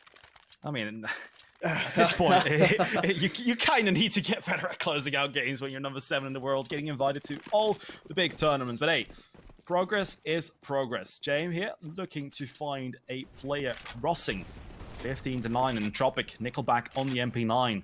That buy not too amazing. So if VP want to close this one out, now is the time. Yeah, now would definitely be the time. Nickelback on an SMG, and look at the utility for the CTs. It's pretty much all flashbangs. They do have 2 smokes and a Molotov, but it really is flashbang central here. If they're not able to use those to, well, an admirable degree, then perhaps this will be an easy round for VP, but Alien starts things off very nicely. Crab with a double kill. And as I said, I can never rule out Entropiq as they find one more. It's all down to Jame in a 1 versus 3. And the money on Virtuspro is not looking great. They will be able to afford a buy in the next one. But obviously, affording buys only lasts so long. Can Jame win out a 1 versus 3 is the next question on my mind. He has done crazier things. I think we might just be seeing a Jame time here. If they push him on the hunt, then perhaps he wins the round. But Crad's godly 3k might have just been enough. Yeah, indeed. I mean, VP, Jame definitely has to save right here. He's been great on the up. So if he will be able to take that weapon into the next round, definitely is going to strengthen their chances at finding that one. But with the seconds left, they're also going to get some time to perhaps talk about things. That is why I really like the fact that pros use, I don't know if they use it, but I would assume so, that they start speaking in-game. Now, you can do that and mute yourself in TeamSpeak, so the player that is still alive won't get disturbed by the comms, and you can still talk about the next round. Very fancy. But I think VP... Well, you think they would be quiet for 30 seconds? I don't know. I feel like they probably wouldn't be quiet for 30 seconds, especially as Jame is in such a good spot to save. Yeah, Jame is the IGL as well, so I can imagine he would be the one doing all the talking. Oh yeah, for sure, yeah. And now only a 5-round deficit. Again, I'm not ruling Entropiq out. Overtime still very much on the cards. VP, can they finally get over this curse that's plaguing them of just their inability to close out games across all levels of Counter-Strike? It's not exclusive to VP in Tier 1. They've thrown against a multitude, a plethora of teams in the past. And as someone who's been supporting them since 2015, I've seen a lot of VP throwing away a lot of advantages that ought not to have ever been thrown away. Oh yeah. I mean, it would be quite a terrible moment to throw this one away. Walls back against the walls, excuse me. Not wall against the back. Would still work though, but now VP, let's see if they can make this round work. Forrester would have to go absolutely use the Natus, but Kinder gonna find the first onto him. Lackey can hold on, and VP, instead of going forward, they fell back. Kicker though, a great spot takes out Crad with an little headshot, but now Lackey goes down to Jame and Nickelback and Alien now in a 2 versus 3. Oh my god, this is falling apart for Entropiq. I mean, kick it with just for Desert Eagle has so much impact in that round. He spins backwards towards middle while still distracting the only player surviving on that B bomb site. And this is now an incredibly difficult 2 versus 3 retake. The AWP fires off a shot, gives up his position. Nickelback, though, through the backlines might just be good for a spot onto Jame. Flashbang ricochets off the tunnel, so James swings on in. Alien is down to the 1 versus 2. He's going to find Sanji early on. It's not over just yet, but he's running out of time. Alien dancing out the window position, hasn't been able to clear under him. And Kick it seals the deal. Ladies and gentlemen, Virtuspro have done it. 16-10 on their own map pick to deal with Entropiq, who bullied them in their last best of 3. And, well, especially when VP weren't able to close out, they were able to capitalize. But in this one, they actually do it in a very convincing fashion. 16-10 is a great scoreline from Virtuspro, and they only allow 4 rounds on Entropiq's CT side. I'll say themselves find the full 16 needed in the end. Going on to Overpass now, if VP are able to sort of knock the confidence out of Entropiq as they did throughout the sort of middle to end of that first half, we could be seeing a very explosive start to the game. However, as we said, Entropiq still very, very good on this overpass map pick. It's not a clear finisher just yet. I'm very much looking forward to the second map of this series. But first, White, let's have a quick recap of that game. Yeah, sure. Oh, that's all right. I believe White does have a visitor. Yeah, my family doesn't understand that when I am in a broadcast that they have to stay away. So my sister doesn't quite understand that. Now, excuse me for that, guys. I even replied to you in Dutch when she entered. That's all right. How out of it I got there, but yeah, it's all right, White. We go back to the questioning. Let's have a quick recap of that game. Virtuspro, they have a bit of a rocky start, and Entropiq looking really, really fiery out the starting gate. Like, especially in that second round where just the aim of the Virtuspro roster looked completely off. I wasn't sure really what to say. Like, your Kindar misses a couple of frags he never would normally. The SMG misses all its bullets. And then Elian and Forrester, I believe it was, have a stunning opening couple of rounds. The AWP, the Scout hitting shots left, right, and center. And then Forrester coming in with a godly 3K to take a bomb site from a stacked VP site. Like, those were the sort of rounds that made me really worry for VP early on. But out of nowhere, they find themselves, especially Jame and Buster. Jame and Buster were hugely impactful in that entire map, especially after the first sort of 6 rounds were over when they really came into their element. And a 9-6 finish, Entropiq do very well to deny that 10-5, as it was a 3 versus 4 they were able to win out in the final round of the half. Going into the second half, it did look a lot more VP dominant, I'd like to say, but not dominant, just convincing rather than dominant in the second half. Yeah, indeed. It looked very, very convincing for VP. Well, a lot more convincing than what we're used to seeing from them. Now, a lot of people are thinking that we are Entropiq biased, but no, that is not the case. We are a bit, we are assuming that VP are going to choke like they usually tend to do whenever they are in the lead towards the end. So that is why we didn't want to count Entropiq out of this one just yet, because, all right, the score was looking very good for VP, but what you do have to understand is when VP they start feeling the choke, it isn't looking good for them, and they tend to lose a lot of rounds in a row, especially when up against her, or when on map points. So that is why we were believing that Entropiq could be taking it back. So I'm glad that VP were able to close it out though, because otherwise that would have just been destroying their mentality. Yeah, no, I mean, their mental game after losing a comeback like that, you could see in their eyes when they lost the previous comeback attempt to Entropiq that it was just like too far forlorn for them to really have a chance. And then they choked the second map as well. This is going to be a huge confidence boost for them to put up a map on the board against a team that just beat them in such a, obviously not a cruel fashion last time, but it was a cruel way in which they allowed themselves to lose it. Going into Overpass now, not only am I happy that we're seeing a refreshed map pool for VP, it's a map they've not really been able to play in Epic League so far, I think they still stand a decent chance on it because people haven't had demos to watch on them recently. They've had enough practice time since this has been the only event they've been in, unlike Entropiq, who've had a lot of demos on themselves recently. They're still playing in Spring Sweet Spring 2 at the moment, and they've just come off the back of Republic. So there's been a lot of information around Entropiq for VP to look at. That could come out as very advantageous, especially as VP are going to be, kicked in the gut after losing to Akuma. They are never going to be underprepared coming into another match in this tournament again. Oh, yeah, indeed. But we are still in the best of 3, of course. So let's go to a break, because right after that break, we will be back with Entropiq versus Virtuspro on Overpass.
There are only a few seconds to close this round. A headshot. Nice. Fist bumps go to the teammates. I wanna hear your go, go, go.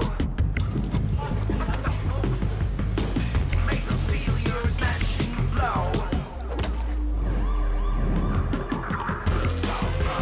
Win the round. Rise to fame.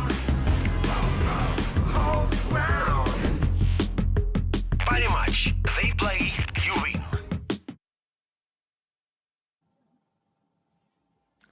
Hello, ladies and gentlemen, and welcome back to Entropiq versus Virtuspro. We just watched them go at it on Dust 2, and what a game that was. In the beginning, Entropiq were showing some great strengths, and it started looking like they may be the one to come out on top. Now, talking about the beginning, I am, of course, talking about the first 10 rounds, because after that, VP came straight back out of it and started taking the lead quite dominantly. Then towards the end, Entropiq, it looked like a comeback may be coming, not because they were doing insane stuff, but mostly because we are used to VP choking a bit towards the end. But VP were able to close it out, and now we are going to Overpass, Tom.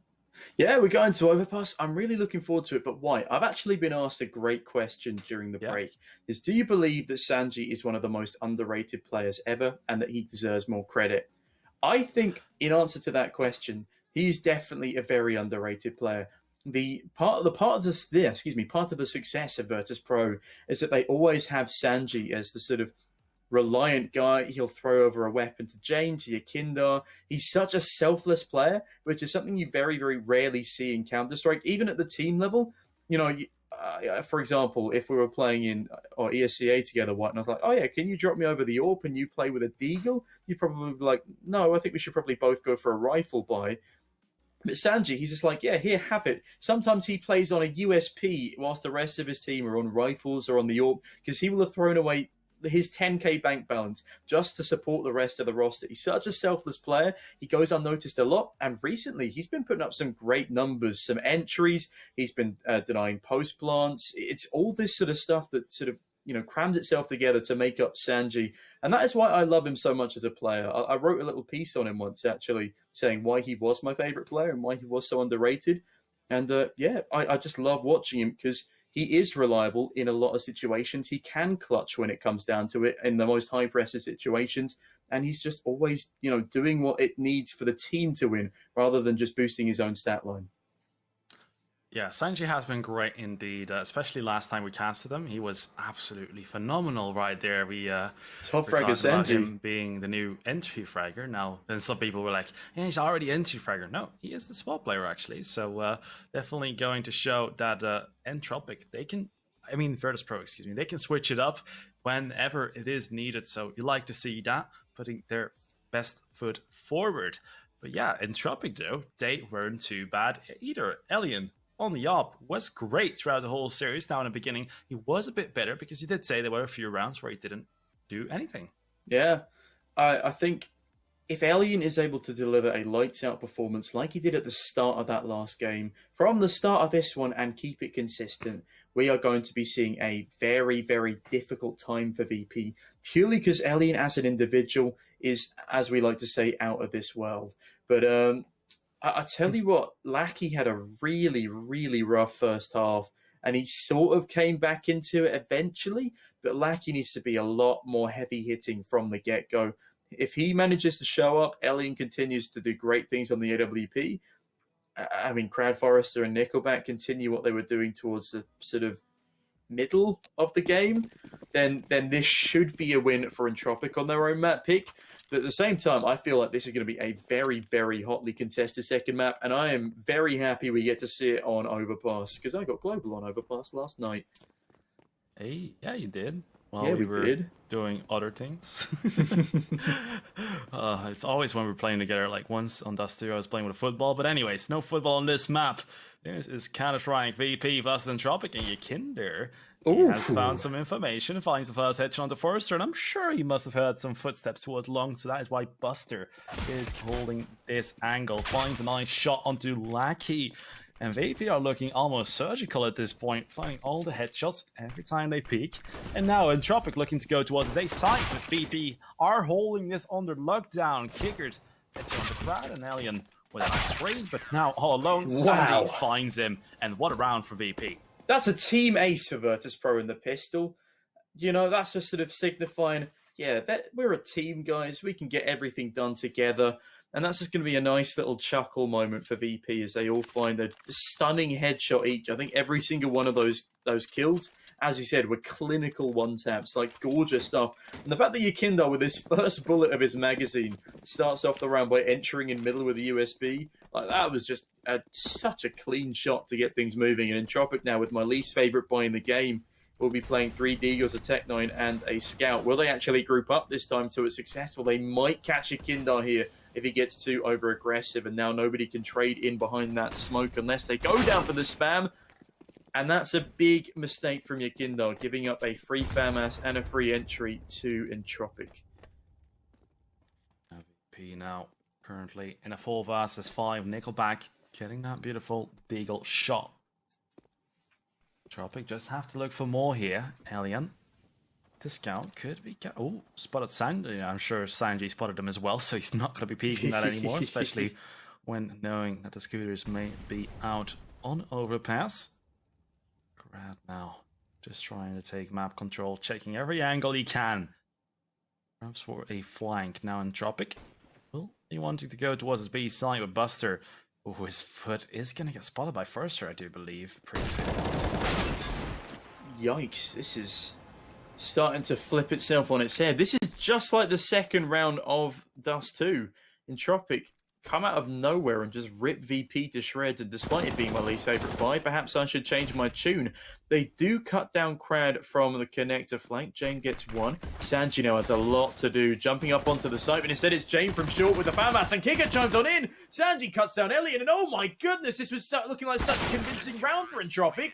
And then they get decimated by Jane with a 3K, and Sanji and Kicker chiming in too. Yeah, what a great round here from VP. Absolutely having everything under lockdown towards the end. The whole B site. Entropiq weren't allowed in. No. Tried, but no. Access denied. The key card didn't quite let them in. And now Entropiq are going to be going for a save. Hellion on Eco. As an Eagle. Forster as well. And Lackey and Crad with 2 P250s. Now, a round win is possible if they hit some nice shots, but definitely not expecting it to happen, especially against a team like VP. Ooh, Alien. Gonna get pushed by Yekindar. Finds a kill with an oh so great silence MP5. And fall away, son. That's scary stuff. Yeah, it's not... Oh no, Forrester. That's so unlucky, the timing there. And also, was that Forrester... 1 by 1. Sorry, that was Nickelback trying to pick up a pistol from the floor? I think so, Deagle. Yeah, that was just a very, very messy round from Entropiq. Yekindar finds a bunch of freebies towards a long, and almost a Deagle frag coming on through. But no, they weren't allowed anything in that round, and VP put up a very convincing third on the board. This has looked like a very, very strong start for them. This is a map they beat Team Spirit on as well. I think Entropiq lost to Team Spirit. Am I correct in saying that? Yes.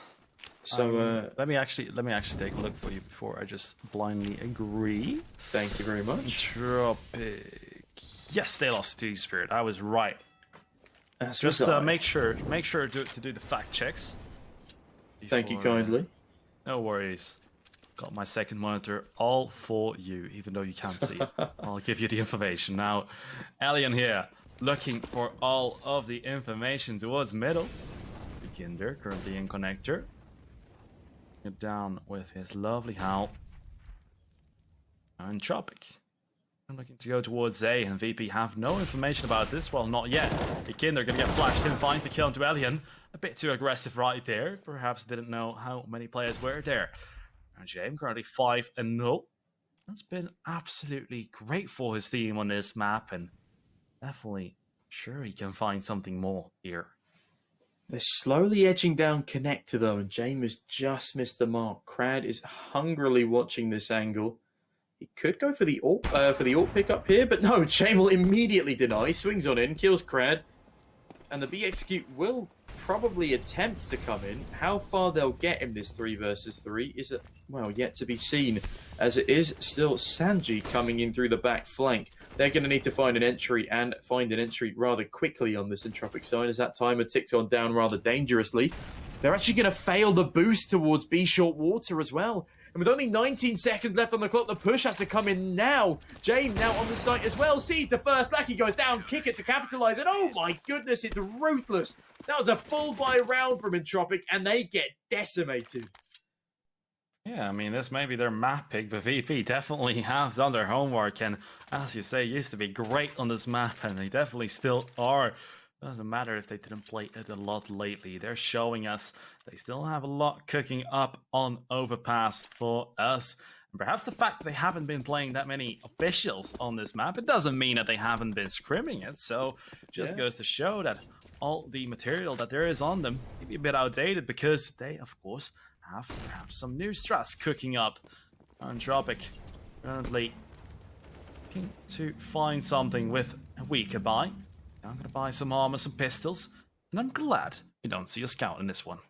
Yeah, no, it's definitely good we don't see a scout here. They've had very minimal impact so far in these sort of Deagle scout buy rounds. Instead, the 3 AKs on the CT side, that's just a... You know, that's not a sight you want to be seeing as a member of Entropiq here.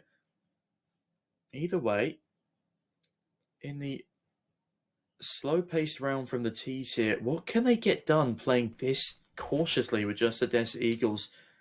I know at this level of play, the Desert Eagles are just incredibly dangerous, formidable weapons. When you take things this slowly against the full buy, it doesn't tend to end that well for you. Yakindar could get double swung here, and Crad does have the flashbang, but they opt not to use it. Yakindar sees one picking on out, anticipates a second, and pre-fires Elian. Doesn't get the frag just yet, but does a lot of chip damage.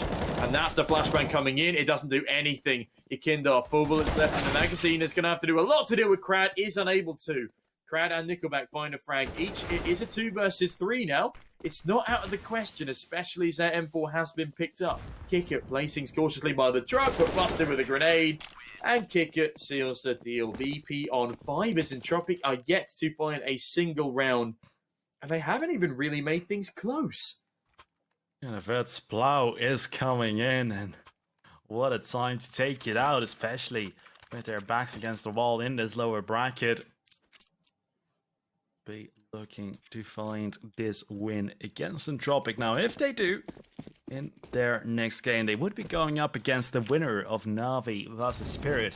I do assume NAVI would come out ahead of that one, so that would be the true test of them to see if they can find a victory against NAVI, but we're not there just yet. Entropiq are still, of course, in this one, but not in this round anymore pretty soon, because all the damage that is being done to them is just horrible stuff from them. Some might even call it diabolical. Oh, dearie me. That grenade certainly was. Look at the sheer havoc that it's wreaked for this Entropiq side already. Barely a single player towards the upper echelons of HP. Buster now camping down towards Monster. Could be good for the bomb carrier if he times this one right. Instead, it's 4 players towards water. Oh no, the grenades, they're coming in thick and fast. Lackey down to 6. But Jane misses a crucial shot. And now Elian spins the man advantage in their favour. If they go towards Monster, this could be just a feeding frenzy for Buster on an M4. They're looking to still go for the split. Elian, if he spots Buster's foot here, this could be game over for the man. But he's concealed by the tunnel for the time being. 45 seconds left on the clock. There's still time for Entropiq to execute. And there's still time for Sandy's head to get taken off. But he reads it so perfectly. VP. They're not missing a trick here. The one thing they've done wrong in this round was Jane missing a shot, but even Jane needs a day off sometimes. Nickelback finds a frag onto Buster, full blinded, and this is dangerous for Monster. Kick it now on that AWP. He gets decimated by Elian, and this is looking far more convincing for Entropiq now. And White, as the Texu comes on in, a lot of kills need to come in thick and fast. Yeah, Entropiq, how did they come out ahead of this one? So damn crazy. Looked like VP had his one in the bag. Sanji about to be Nickelback. He's about to lose his head, but no, he knows better. He's going to take a peek, and now VP time is starting to run out. Yakinder does find a headshot onto Nickelback now, 2 versus 2. This retake could still go the way of VP, but Yakinder with a headshot onto Sanji is in a 1 versus 2. Will be jumping up. Yikes. Lackey takes out Yakinder. That's the first round here for Entropiq. I mean, it takes a team kill to get it done, but odds still not heavily favouring VP, not as much as it could have been. A 1.37 to a 2.95, that's still very convincing having VP in the lead. And if you want to get a bonus on your first deposit for Parry Match, then why not click down below on the banner in the description. It's got Coldzera's wonderful face on it. It's very hard to miss. And off the back of that, it will take you to the Parry Match website where you can bet your own money on this game. Make the viewing experience that little bit more exciting. But ladies and gentlemen, please do remember to gamble responsibly. Yes, stay responsible indeed. Now, Alien, looking for an entry now. Entropiq? Alright, it's nice. You guys got around, but now you have to start stringing them together, trying to destroy the economy of your opposition. Lucky here. Jane is going to find the entry onto Alien. What a great start for VP. Lucky. Ooh. Be careful, man. You're about to get sprayed down through the wood right there. Oh my god, Lucky. That pre-fire was absolutely huge. I'm pretty sure he spotted him when jumping over. Now, Entropiq looking to go towards his B side, but what can you really do when you're getting destroyed like this? Forrester down to 48 HP, does find a headshot to your Kinder.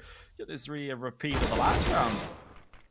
No, Buster cuts down Crad in his tracks, and with Forrester on 41, obviously we can't rule them out just yet, but it's looking rather unlikely in this 2 versus 4. Sanji, what a godly play from him to jump over the top of wood and find a clean headshot with his first bullet through the wall. And yeah, there we go. James and Sanji, they clean things up very nicely. 6-1 on the board to VP. And despite losing the last round, it's been pretty damn clean other than that. It's been very difficult for Entropiq to find anything. And they're really struggling to adapt to this, I'd like to say, very, very passive play from Virtuspro on their CT side. Yeah, I'm liking it as well. It is definitely working out for them right here. Now, Sanji looking to perhaps find some openers here.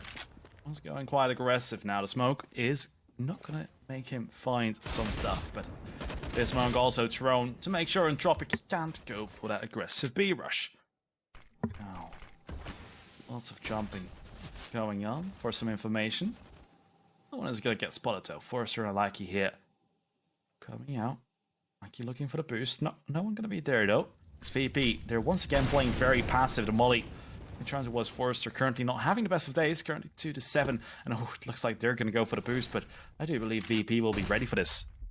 Look how excellently VP is saving their utility as well. Bust. Oh my, how? How is he so fast at readjusting his aim? Forrester gets annihilated. And I believe that was one of the... oh no, that was a CZ dropped on down. Now in the 4 versus 5, my hopes for Entropiq in this round continually fade. Alien sees one with the scout but isn't able to adjust in time as the Molotov rains down towards Monster. And look at this. 40 seconds left on the clock. Not a single point of damage done to VP. They haven't gained any territory. They're all trapped in Monster. If they wanted to, they could send Jame round on a jolly, find him on the rear flank and just cut these Entropiq guys to pieces. But they don't even need to. They're just allowing Entropiq to just walk into their crosshairs. And it's been a very, very easy time of it for VP so far. But as soon as I say that, Nickelback finds an entry. Sanji, it's a messy trade, but it does trade one out. Buster now in the 1 versus 2 on this B-bomb site. Just needs to play time for as long as possible as the Kindar is now in heaven to help on out. Sees the bomb carrier, denies the plant, and that is a 1 round for VP, despite the fact that Yakindar has now, well, committed suicide and killed Sanji. They're still winning 7-1. You always want to have a bit of a splash when you fall down right there. Looked like he didn't want to get his new shoes wet and suffered the consequences right there of going down. Nice. Because the water does make sure you don't die. Guess it's sorry? Is this Minecraft? Is that real? Because I swear you still take damage. Yeah, it's real. No, you don't take damage in the water. You take no Did you not damage? Know that? No, you take no damage in the water. Really? Yes, really. Oh my god, I've been playing this game for 5 years and I never knew that. That is embarrassing. Just don't jump in the lava. Lovely stuff. I will bear that one in mind. Thank you, White. But Lackey, though, he's jumping right into the swing of things here. Catches Buster facing the wrong way. Sanji falls as well. Oh, Lackey, a triple entry. That's godly from him. And that's exactly what Entropiq needed to get back into this game. Yeah, I mean, that is great stuff, VP. Nothing you can really do about that. Just goes to show Entropiq. I think they knew that VP were playing very passive and trying to boost up, so Lackey just like, you guys are not showing any aggression whatsoever, so let me do the aggressing right here. Finding players trying to boost, or well, not really boost, they were just not ready for his presence, and VP will be able to save these two weapons. Their money not too great, but they will be able to come in with another buy. Now the question is, Entropiq, can you guys string together those rounds? Because the last time I asked that question, they weren't able to deliver. No, but just like VP did on their first Alpha Dust 2, they went from losing a lot of the easier rounds to stringing, I believe it was 4 on the board at once at one point, and Entropiq were struggling to deny them anything. Crad this time, the man going 1 and 8 instead of Lackey, and Forrester 2 and 8. That's going to need to change relatively quickly. Some excellent entries in that previous round, but Elian as well, 3 and 7. I know this game is not all about fragging, but when you're down 2 to 7, it certainly helps to get a couple of kills when winning out these rounds.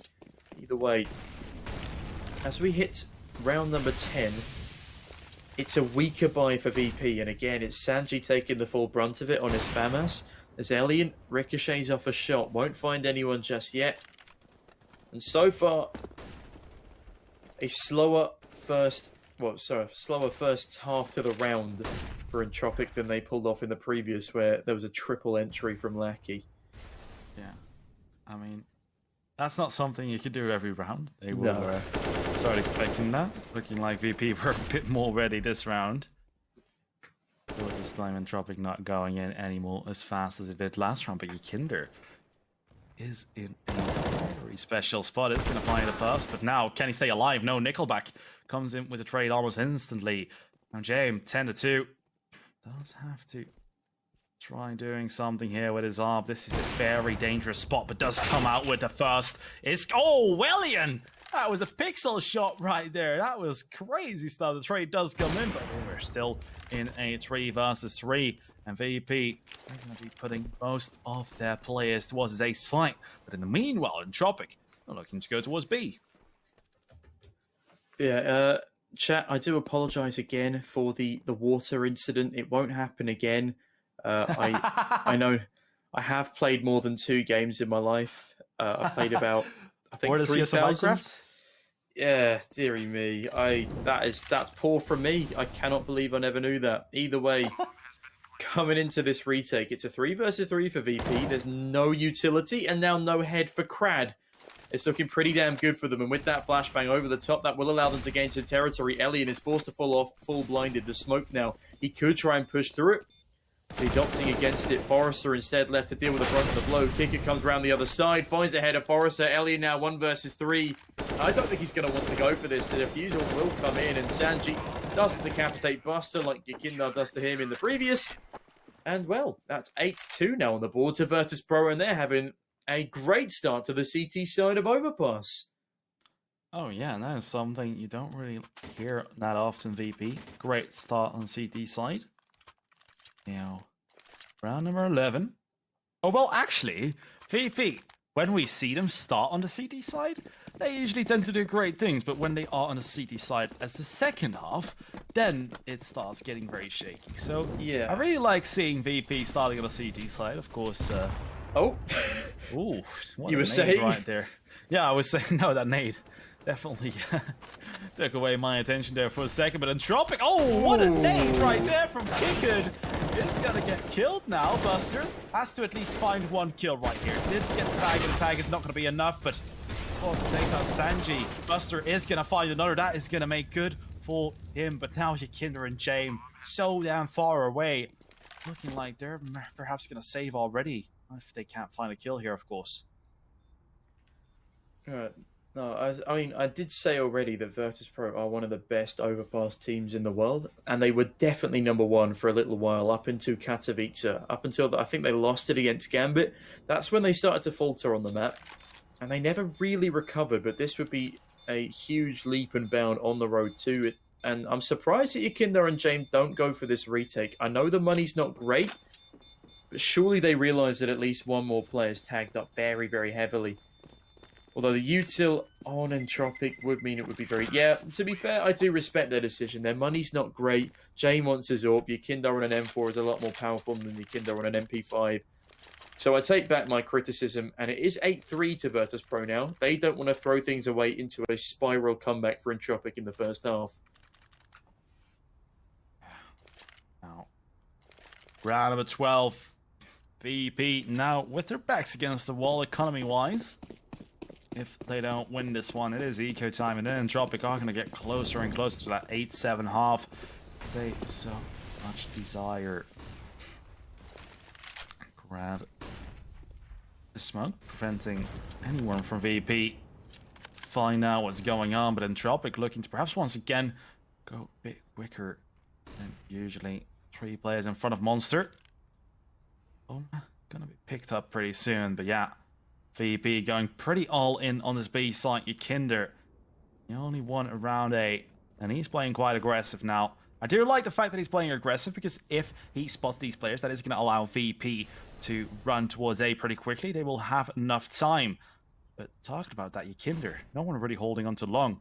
Now, of course, Entropiq, they're not there, but playing a bit of a game of what if here. Because Entropiq, they actually do look like they want to go towards A. Yeah, I mean, they've been focusing so heavily on the B bomb site. Look at how Virtuspro is stacking it right now. They're leaving just one player on this A bomb site, because Entropiq have been very bland in their strategy so far. It has just been go B fast, go B a bit slower, go B and get your head taken off by Jane.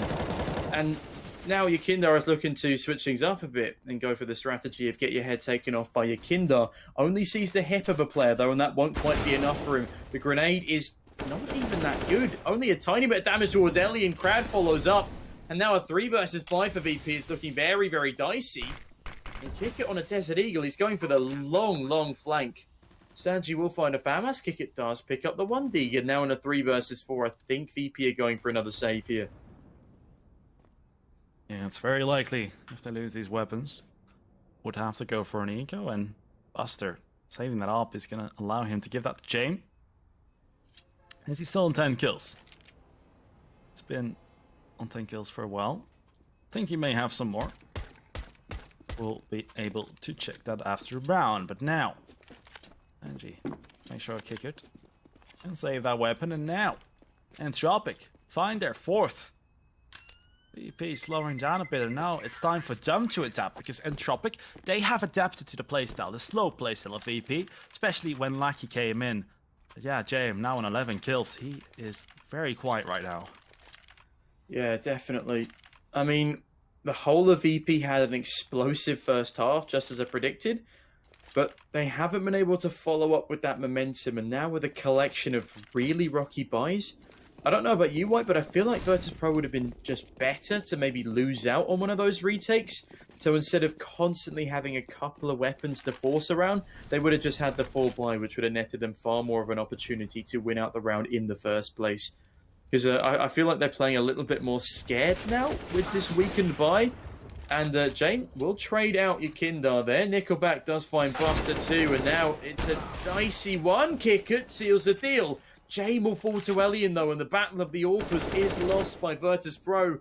And now in this 2 versus 3, it's not looking fantastic for VP. As look at the util still for this post plant on Entropiq. Yeah. VP, they've been holding on to the thought of wanting to have weapons in a round for so long. Oh, Sanji actually is going to find a kill onto Elian. Will be able to upgrade to that op, so scratch that thought. It does actually look like VP may be able to do something in this round after all. Sanji will be rotating towards Bank. Now, 2 versus 2 could be going either way, because especially Kickered on the AK-47 now. Entropiq, if they get that bomb down, VP are going to be in a tough spot. They don't have any fuse kits, but Nickelback with the bomb is going to be smoking off the stairs. Is going to plant it pretty safely.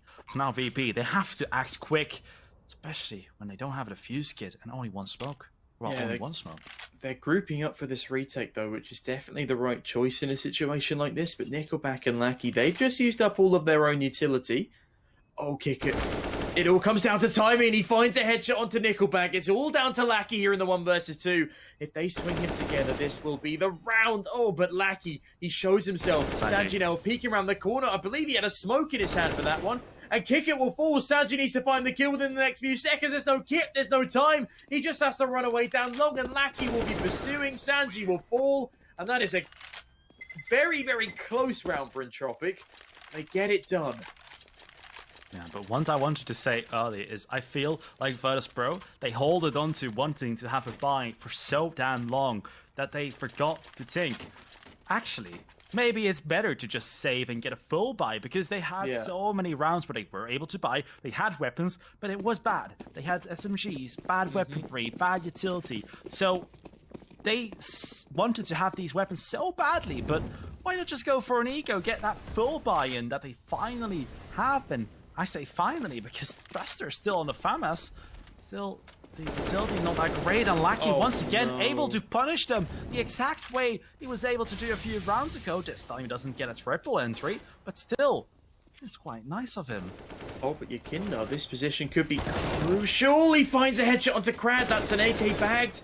He goes for the wall spam, won't capitalize, and somehow VP spin the man advantage back in their favor. As soon as I say that, Elian from the high heavens of the top of ladder jumps on down, finds the trade, 3 versus 3, and James is going to have to go big here as 3 walk out a monster. Sanji plays anti-flash. This could be the play to save VP here. As James now in water. Oh my goodness, look at Sanji's position. He sees one, sees a second. Oh, Sanji with a 2K spray down. That is huge from the man, and now James, he gets the one up on Elian this time. A 9-5 to Virtuspro as we go into the last round of the half. And it's looking a lot better than it could have, as Entropiq were looking for a 7th there. That has now been denied, and VP again put themselves on the same scoreline as they got on Dust 2. Yeah, in the last map, Sanji was sleeping a bit. He was the bottom fragger, but right now, he is showing up next to James. I mean, I want to say next to James. James still has the highest amount of kills, but he has quieted down quite a bit towards the end. Now it has been Sanji. The utility being thrown to make sure Entropiq can't go in as aggressively as they like to do, especially with Lackey.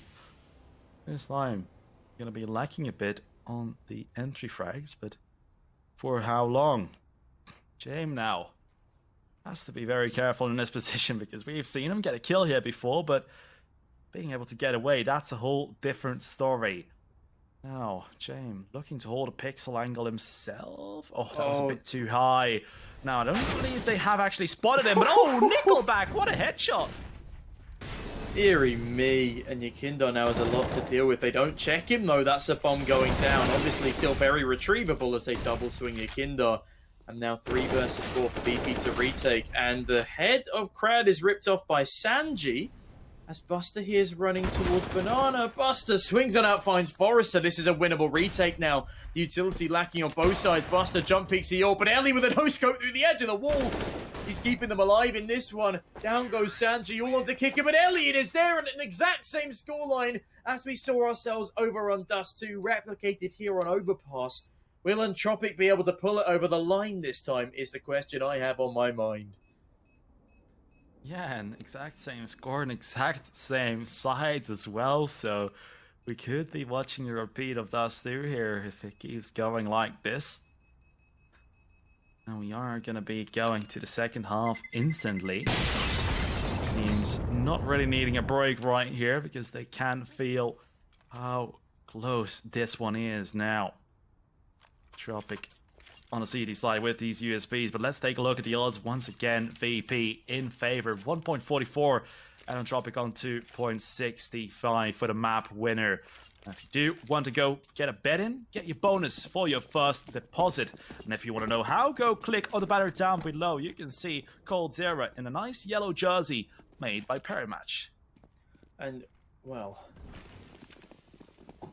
you may be wearing a green jersey if you're an Entropiq fan right now, as they're looking to pull their way back into this one. You may also be having your head in your hands As they've not done too well so far. There's still time for them to come back, though. But Buster, oh my good golly gosh, that's a great headshot to start things off. And the booster Entropiq tried 4 times against VP, comes back to bite them in a dazzling fashion as Yakindar sits patiently as the lurker in connector. Lackey will be flashed out. And it's a messy fight. Buster wins it. Yakindar finds Elian, and this pistol round again looking clinical for VP, as it's all down to Crowd and Forrester. Yeah, we're watching an exact repeat right here. VP looking to come out ahead in this pistol round. Crad and Forrester would have to do something insane to make this one happen. I do believe a boost is coming up, so... Oh, no. Crad would lose his head pretty soon. Now Kinder. Oh, timing. Forrester finds the headshot, and now... EP finally looking to go towards his B-side. Crad, oh, lots of opportunities right now. Forrester in a 1 versus 2 finds the first in a 1 versus 1. How did this happen, VP? You surely can't lose this one. Forrester with 3 kills in this round, and now it goes down to the 1 versus 1, and James finds the kill with the Glock onto Forrester. Doesn't even need a headshot, and even gets the bomb plan in the end. Yeah, I mean, the bomb plant after time is only going to be good for his own bank balance rather than that of the team, but VP are going to be very, very happy with a 10th on the board regardless. Entropiq now, they're going for a... Oh dear. Oh dear. Oh no, it's the 4 Deagles and a scout by... I on the can't CT believe side as it. well.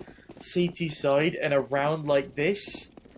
It's such an important round. I know you follow me, Entropiq. Can you please pass on to your team that this is not the way to do things? And I'm probably going to have to eat my words after saying that now. And Sanji does eat a bit of HE grenade, but Nickelback already down to 17. This is not the buy. It's not the one, boys. Stop the 4 Deagles and a scout. on Instagram, don't you worry. All right. You win some, you lose some. Alien. What can he do with the scout ready, Tom? What do you think? I feel like he could decapitate Yakindar here, but Yakindar's too speedy on that SMG. Slips on through, gets information on the players. But VP are playing this one quite slowly. 2 Molotovs expended towards Connector. I believe they were both on the side of Entropiq, so that's a big waste of utility. They only have 2 flashes and 1 grenade left, despite a heavy investment. And again, this could be very, very dangerous for the Entropiq side. Yeah, now Kickert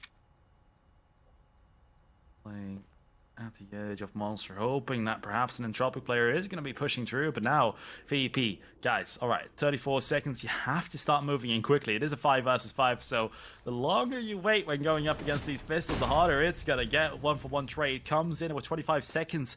VP have to get that bomb down ASAP. Forrester could find it all here for Entropiq. He is still around his side. As soon as VP get that bomb down, they are going to be out of the danger zone. And they have left it currently. Ooh, but Dinks flying through for both sides. I almost said both sides. I realise now that James doesn't actually take any damage from the shot aimed directly at his face. The pillar saves his life just about. Yakindar now next to Connector, waiting for Crad to walk into his open arms. It's of course going to be the MP5. Crad does jiggle it, and I think Entropiq, yeah, they're just going to fall away.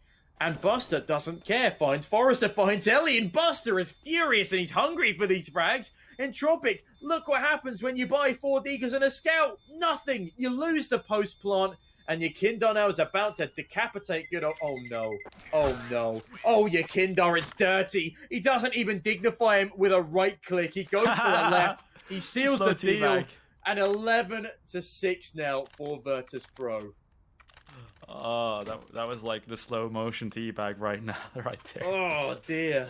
He didn't fully want to commit to the teabag, so he just did it twice. So thinking we wouldn't catch it, but you naughty Yakinder. We saw this one. Goodness me. Right. Round number 18. Entropiq. They still have a scout and a deagle. Well, 2 deagles actually, so we could still be seeing something from them.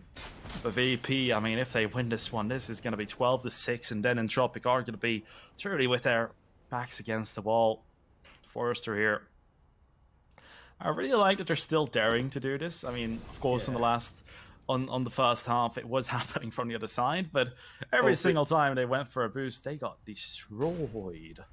Yakindar, he's aware that this counter boost is in. Oh, is he? I don't know. Well, James is aware that Alien is in the A bomb site. This is just all over the place for Entropiq, and VP are looking to capitalize off the disorganization of Entropiq. Yakinda, how is he still standing with full HP at that? That's just nightmarish for Entropiq. And people are questioning why I'm questioning the Force Buys. I don't question Force Buys, but I do question 4 Deagles and a Scout as a Force Buy. Bring some SMGs into the mix. You know, maybe sacrifice a little bit of utility for an SMG. Maybe don't go for the head armor. Because I'm telling you now, 4 Deagles and a Scout is not a good Force Buy. SMGs are the future, ladies and gents. As Kicker looks to surge VP into future matches in the Epic League. Because this is the lower bracket. They are fighting for survival here, as is Entropiq. And so far, it's looking pretty good for VP, unless they don't clear this angle. Oh, dear. What? Are you kidding me? Oh, my goodness! Oh. What? Oh. What? I mean, at that point, you're like, all right, he could have gone for the USB shot, but the knife, yeah, the knife was the better plan there. Definitely a great idea. In some moments, it is better to go for the rifle kill, but right there, he did have the USB, so going for the knife was a better decision, especially with the money bonus there being a lot. How does he get away with it though? He makes a dropping sound and still finds a frag. Yeah, he makes a dropping sound and he just knifes. Sorry, didn't he do a silent drop? No, he messed it up. He tries to silent drop. He clearly makes a dropping sound, and the knife comes through, and only after the knife comes through does the trade come in. Either way, I'm just going to recover from that mentally. We're going back into the swing of things here. Entropiq, they do have the advantageous buy in this round. Sanji's just on the Galil here. And now with the double up setup, I feel like a lot more could come into fruition, especially if Elian is able to capitalize where he has so far struggled across the end of the last map and the start of this one. Kinder with a flashbang over. Now I did see a nice thing to talk about. We'll keep it for later. Now Lackey holding onto the boost. Number 19. Alright, it's getting quiet now. I did see someone mention in the chat that on the Flashpoint stream, they're calling for the Deagle to be nerfed, and we are kind of raging at the players when they do buy the Deagles. Now, I mean, the level in Flashpoint right now is a bit higher. Of course, not for all teams, but I do see that in this competition, the Deagles are not really working out that well.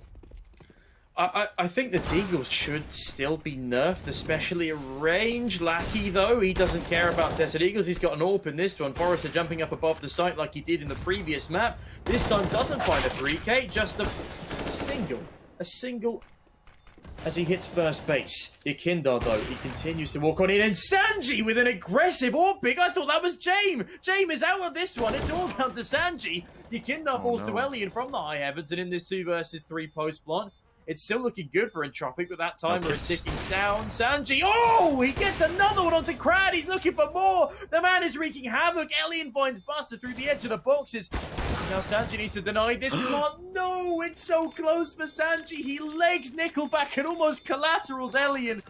That was almost a godly round from Sanji.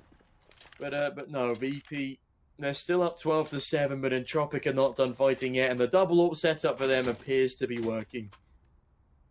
Yeah, but for how long are VP gonna be up? Entropiq definitely could be stringing along some rounds on their CD side. Instantly going for the double up, I respect that. Now, VP, are they gonna be playing passive as they usually do, or will they be going for an aggressive move? Right here in connector. Be holding it down. Forrester looking to perhaps go to that spot that worked out so well earlier. Perhaps could get an eye from there again. Now Sanji surfing through the smoke. Now both of these teams playing this one pretty passively. Both of these teams know how important winning this round can be. James there barely doesn't find a kill, and Yakinder going out quite aggressively onto as the bomb side. The timing here could be huge for him, but Forrester comes out ahead. He actually comes out with a head as well as Ikindos gets blasted to smithereens. Kick it. He's lining up the short Molotov. The bloody train gets in the way of the short Molotov. And again, I'm going to make the joke for one last time. That could be the last time we ever see train in competitive CSGO. As the map is now being taken out of the pool for the godforsaken Badlands of Ancient. I do feel bad for the CIS region because train is one of their most played maps, or it's at least train though. We're seeing Mirage. Yeah, Mirage more recently has been a lot more of a prevalent map than the CIS region. No, that's the third map. That's what I'm saying. But yeah, train is often like a third map decider. Not here though. Not here. Yeah. Moving on. And it will be kick it to double up towards Banana. Buster. Oh, the timing, it's awful. Elian's going to get his head ripped clean off by the Khalil. And now in a 2 versus 3, Entropiq have to retake. The grenade is fantastic onto Kicker, but he survives just barely. And now only one singular flashbang left for Entropiq. Kicker, he might see the barrel of the AWP through this smoke if Lackey isn't careful. Kicker's going to see it walking through, finds the frag all down to Forrester, and I don't think he has it in him. He will see Jane, but Jane doesn't care. Jane fires after shot. 13-7 now to VP. And Entropiq, this is their map pick. Yes, indeed, but we are looking at a different VP in the lower bracket, it seems like. They are awake with their backs against the wall, and now the CDs are going to be calling for their first timeout. Last game, it also came quite late. We were amazed at the fact that the timeout came so late. But yeah, this time, round number 21, so bit of late timeout. Now, of course, Entropiq, where could they have used the timeout as well, you think? I think this is a great time. The first half, they definitely could have used a few timeouts when they went down 7-1. Oh, yeah. They just needed to break the momentum of VP, but they haven't been able to break this momentum so far. In the second half, they've done... Wow, they haven't really done much, actually, have they? Because it was a 9-6 finish, and Entropiq are on 7 as VP are on 13. It's looking very dicey for the Russian squad right now. They desperately need to claw their way back into this one, and rather quickly at that. Yeah, just VP. Again, I don't want to say dominance, because a lot of these rounds have been very close, but still a very convincing game from them. Bit of an understatement, I would say. Yeah, it's a great game for them. Now, Entropiq also doing great. Perhaps just not great enough. Now, Alien gonna try to go for this long-range 1D. A bit optimistic, especially when going up against Buster. But nice to see that he's going for those kind of shots. Entry now found for VP, and you can see they're not messing about with this one. Brad be getting lots of information for his team towards long, but what is he truly going to be able to do with that info? Entropiq with all the weaker weaponry. Nickelback is going to be setting up a flash, and that is going to be their all or nothing play.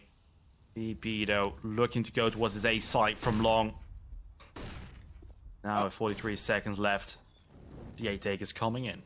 I mean, the Pistols just have to swarm at this point. I don't think they're going to be able to win out on just range fights alone, especially now as Buster's found his way so deep into the site. Yakinder actually the man to capitalise. Forrester will fall. Sanji on the Mac 10 deals with Crad, and it's all falling apart for Entropiq here. They were on Pistols to start off with in this round, and they play so passively with them.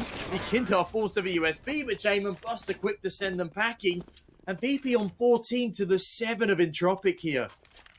Perhaps the curse is finally over of them. You know, struggling to close out these games. Again, I don't want to jinx things here. But would you look at this? The buy for Entropiq is actually stronger going into this one as Sanji again on the Galil. But will they actually be able to capitalise off the back of it? As VP, they look so strong right now. And James 20-8. This is prime James. He had a slower end to the first half. But as soon as we switch things up into the second, he has been incredible. And it's beautiful to watch James in a situation like this. And Sanji as well had his moments to shine. Kick it. I mean, in fact, every player for VP right now has had at least 2 rounds where they have been the absolute difference maker. That's great stuff. Now Forrester here once again in his lovely position. I'm pretty sure VP are going to be checking that one every single time. Going to be falling back, perhaps hoping a push would be coming in. Oh yeah, Lackey moving down. A great angle is going to find a kill to kick hit. VP in a 4 versus 5, but Forrester all the way up right here. A bit of an off angle is going to catch a Kinder off guard, but James does come with a trade. And dropping now in a 4 versus 3. They are at an advantage with Buster. If he could find his player in connector, that would be huge for the... Oh, what? No, did they seriously not spot each other? Alright, we'll be seeing how that one unfolds pretty soon, because Sanji is going to find Nickelback Lackey with a trade, and now Buster. Hopefully he can finally find Crad here. I mean, Crad, he's watching the monster angle because he knows that it's exactly where James is. Buster's going to have to run down on him. Look at this, he's not even facing the right way. He still pulls off a dink towards Buster. Jesus. Okay, but it is 2 AWPs now for the CT side, and admittedly, the B bomb site is where you'd want to have 2 AWPs, but yeah, time ticking away ever so slowly. Lackey, if he jumps over the box here... Oh no! He misses the shot to James. Buster capitalizes. It's all down to Elliot in a 1 versus 2. This is such a crucial round for Entropiq. Buster hears him dropping C's to left, finds the frag. Virtuspro put themselves on the 15. Entropiq, what a way to throw away a round. Oh no, that miss could have lost them the game right there. Oh no! That was it. That was the bomb dropped. Barely any time in a 2 versus 1, but no. He whiffs the shot and ends up going down himself, but now VP are on match point, looking to go up against the winner of NAVI versus Spirit pretty soon. But now, of course, they still have to close it out, and they are looking to perhaps go towards the B site pretty quickly. Rush B is what the doctor has ordered, and a Molly is gonna slow this one down, but Kickert is going to be pushing through, finds the 1-for-1 trade, and now 4 versus 4 VP are looking quite brilliant, really. Come on, VP, do it for my birthday, lads. I've been waiting for you to be a good team for a while. Oh, Sanji through the smoke decapitates Ellie, and now in the 2 versus 4. Nickelback and Crad have so much to do and so little to do it with. They have a decent set of utility, but Crad's on an MP9. Virtuspro, they don't even have to go towards this site, but they've drawn in full rotations. It doesn't matter. Yakindar swings on out. Down goes Nickelback. It's all onto Crad. Yakindar is hungry. He swings on in. The SMG does come out on top of the engagement.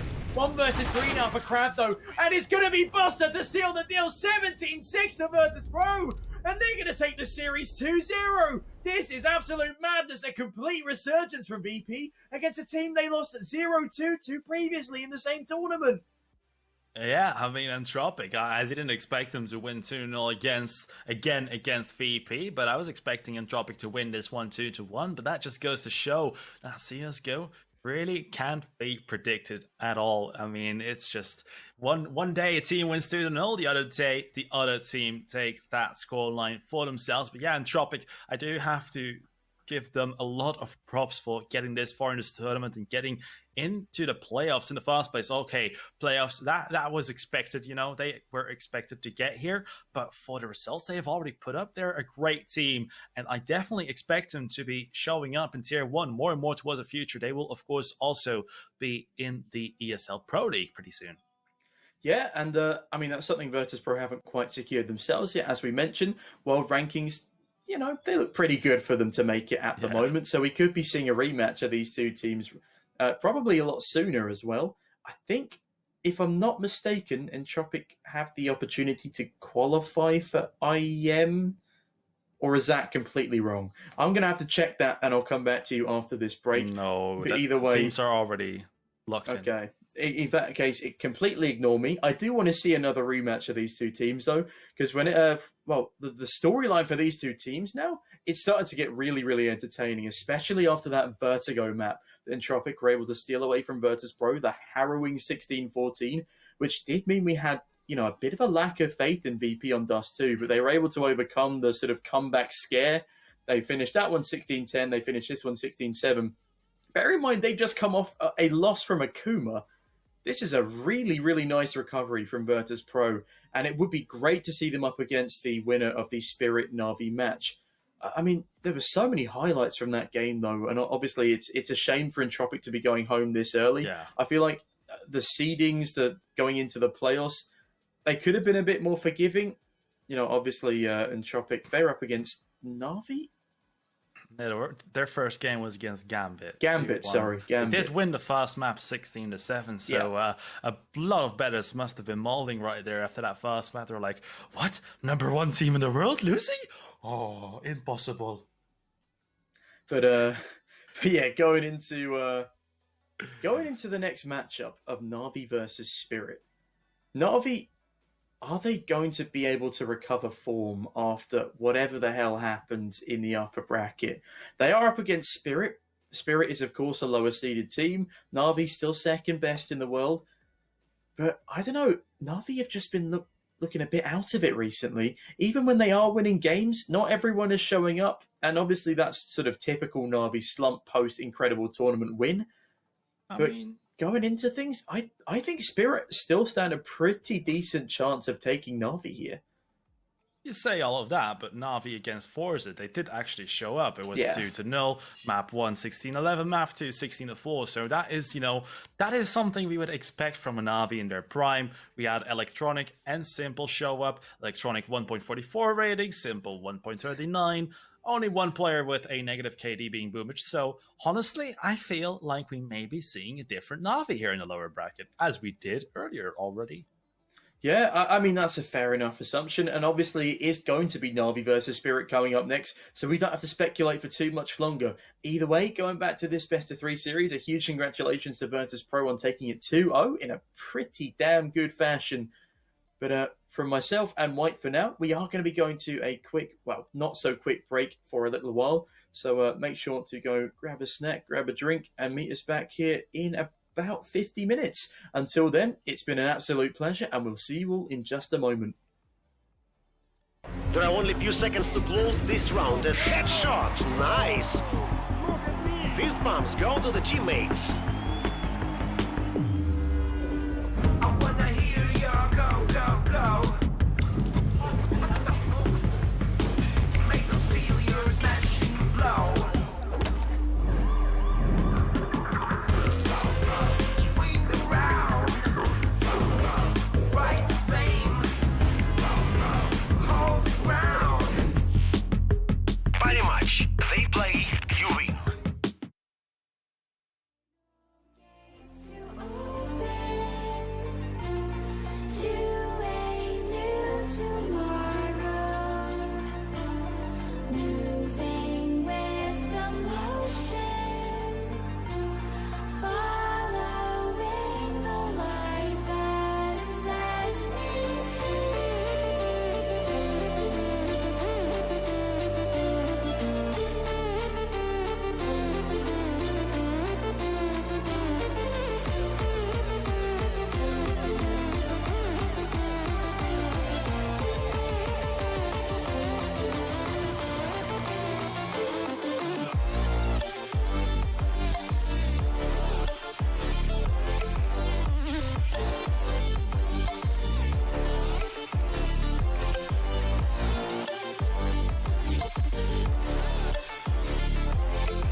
generous. Now I've learned to never help you out. 'Cause I'm done cleaning up your mess. Found myself in my regrets. I've become a little stronger now. A little stronger now. A little stronger now. A little stronger now. A little stronger now. You cashed in on my promises. You know I'm too generous. Now I've learned to never help you out. 'Cause I'm done cleaning up your mess. Found myself in my regrets. I've become a little stronger now. A little stronger now.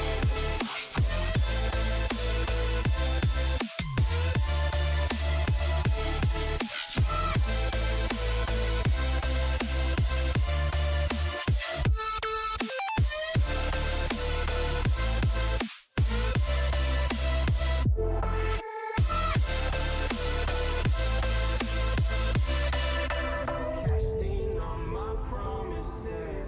You know I'm too generous. Now I've learned to never help you out. 'Cause I'm done cleaning up your mess.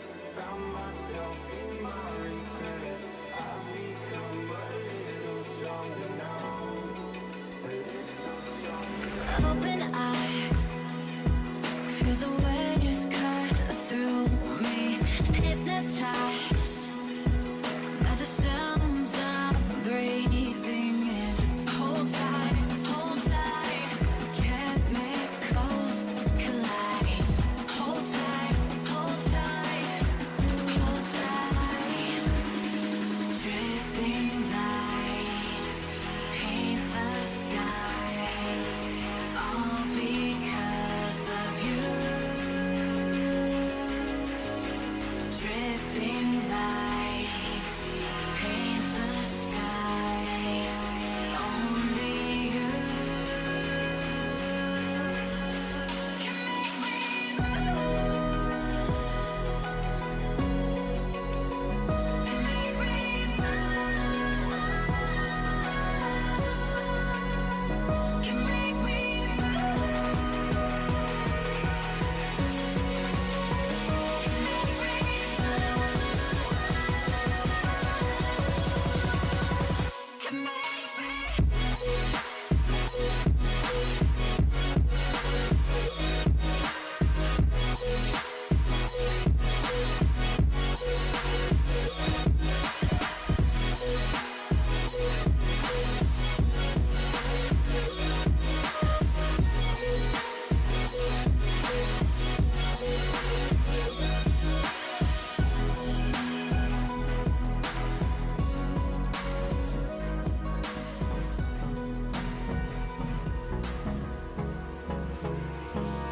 Hold me close till I get up.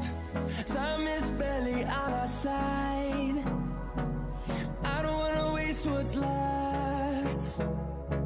The storms we chase are leading us, and love is all we'll ever trust. Yeah, no, I don't wanna waste what's left. And on we'll go, through the wastelands, through the highways, till my shadow turns to sun rays. And on we'll go, through the wastelands, through the highways. And on we'll go.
on my own, broken and alone. I feel the rain crashing down all around this empty town. I'm searching for the lost and found, but you don't care, you're unaware. Keep moving like the scars aren't even there. It's in the air like a blazing flare. Don't stare 'cause the flames will burn us. I thought you were the one for me, that's why I gave you everything. Held you close by the stormy seas. Oh, you meant the world to me. I used to kiss your head when you cried for me. Hold your hand while the pain was over. Keep you warm by the roaring sea. You meant the world to me.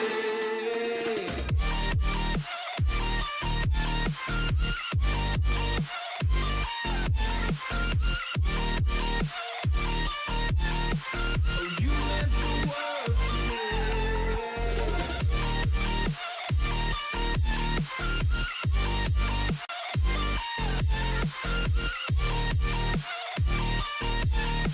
Oh, you meant the world to me. My darling dear, you're never here. When I'm in pain, you hide and disappear. Like shadows in the atmosphere, charting the stratosphere. Yeah. I prayed for you and kept you near, in hopes you'd chase away my fears. I'm on my own, you made it so, and now I'm chasing nightmares too. I used to run with you through the great big leaves, laugh at you when you laugh at me. Hope for us because I believe the home was just you and me. I thought you were the one for me, that's why I gave you everything.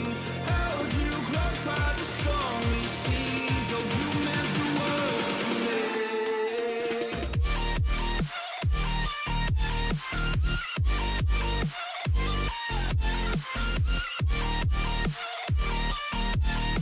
Oh, you meant the world to me.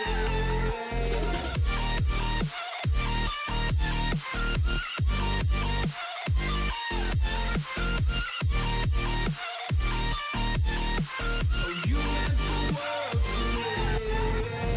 Do you remember how you held me then? Now you got me reaching out.